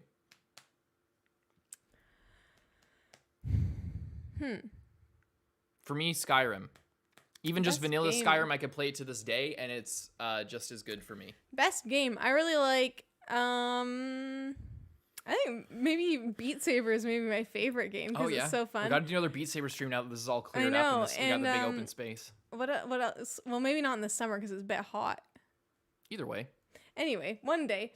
And I also like Gemcraft. I like Webkins. I think like the third God of War was my favorite. And Little Nightmares I also really love. But like, why is Japan so fixated with pedo shit? Couldn't tell you. That's way too big of a discussion for this. I direct you to my VOD of me reacting to Made in Abyss Season 1. I'll be reacting to the movie soon on Twitch. Quick reminder, please like the stream and go follow the Twitch channel if you want to see more reactions. Like we just did all of half of Jujutsu Kaisen Season 1 and the movie on Twitch, and had a lot of in-depth discussion, and it was still like we had fun reacting to it. And I reacted to Made in Abyss there, and I'm going to be doing the movie and the rest of Made in Abyss on my own because Lindsay's not interested in watching it. But I talked a lot about the pedo stuff and other things in Made in Abyss, and actually came away, despite all that, finding merit in the series and actually enjoying my time with it. Sometimes, not other times, but I definitely came away liking it more than I did before. So definitely go follow the Twitch; it's in the description. Follow our Twitch, and we'll you can hang out with, and sometimes I just boot it up and play games as well. But yeah.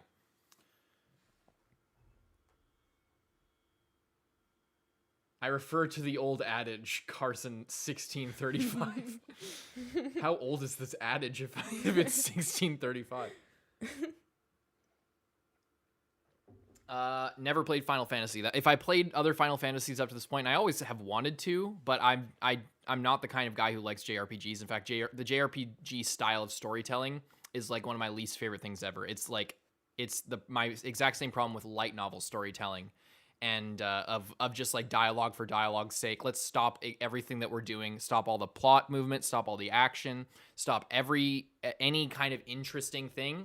And now you just have to watch a text box, mash A until it's done. Or if you're like me, be way too concerned about skipping dialogue and then just sit through a bunch of nonsense. And then they'll highlight 2 words of text in like 40 pages of dialogue that are important, and then you move on and then go to backtrack to the last thing and fetch quest and go here and talk that, and the reward is the dialogue, but the dialogue is so goddamn annoying that I just don't want to do it. And that's kind of all what Final Fantasy is and why people like it, but I hate the reason people like it, so I'm not going to like it, so I haven't gotten into it, but I still want to give it a shot one day because maybe I'm wrong. I always like to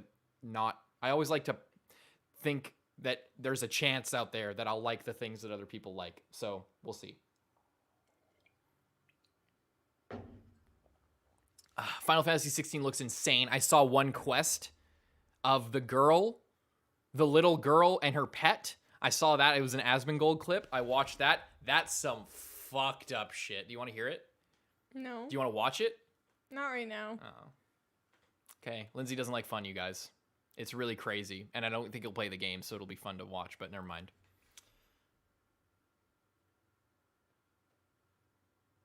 Pull it up. Lindsay doesn't want to watch it, guys. She hates fun. Has Death Note aged poorly? No, I actually think it's aged a lot better. I think it's aged like wine. I think that it's interesting because it was like the anime to watch before Attack on Titan came out.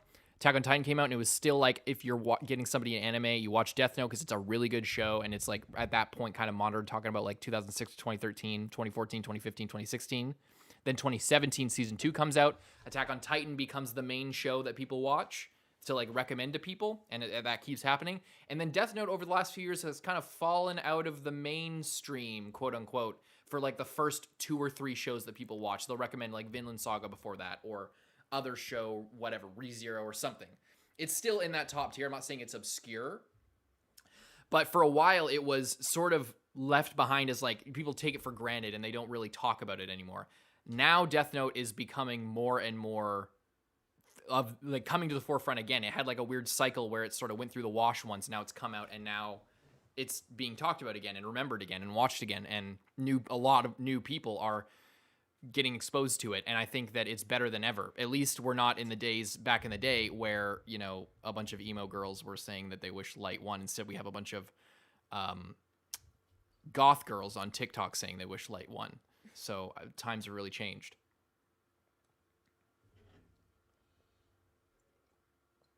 I think I wasn't talking about anime reactions. I was talking about just regular people. I still recommend Death Note. I feel like you said if you recommend Attack on Titan, you're setting the bar too high. I think also with Death Note, though, the problem with it is that it's very intense, and I think that it could potentially put people off of anime. Like if it wasn't their thing, like I feel like something like Attack on Titan is more likable, more westernized, and just like, you know, Eren, although he's annoying, like the rest of the characters are likable, and it's like in this like fantasy world and this and that. I feel like with Death Note, like now I feel like it's very like much a kind of an aesthetic. Like it's dark. It has the like the style, the crazy animation of like when he's like writing and then he's like eating the potato chip, and it's all crazy and like.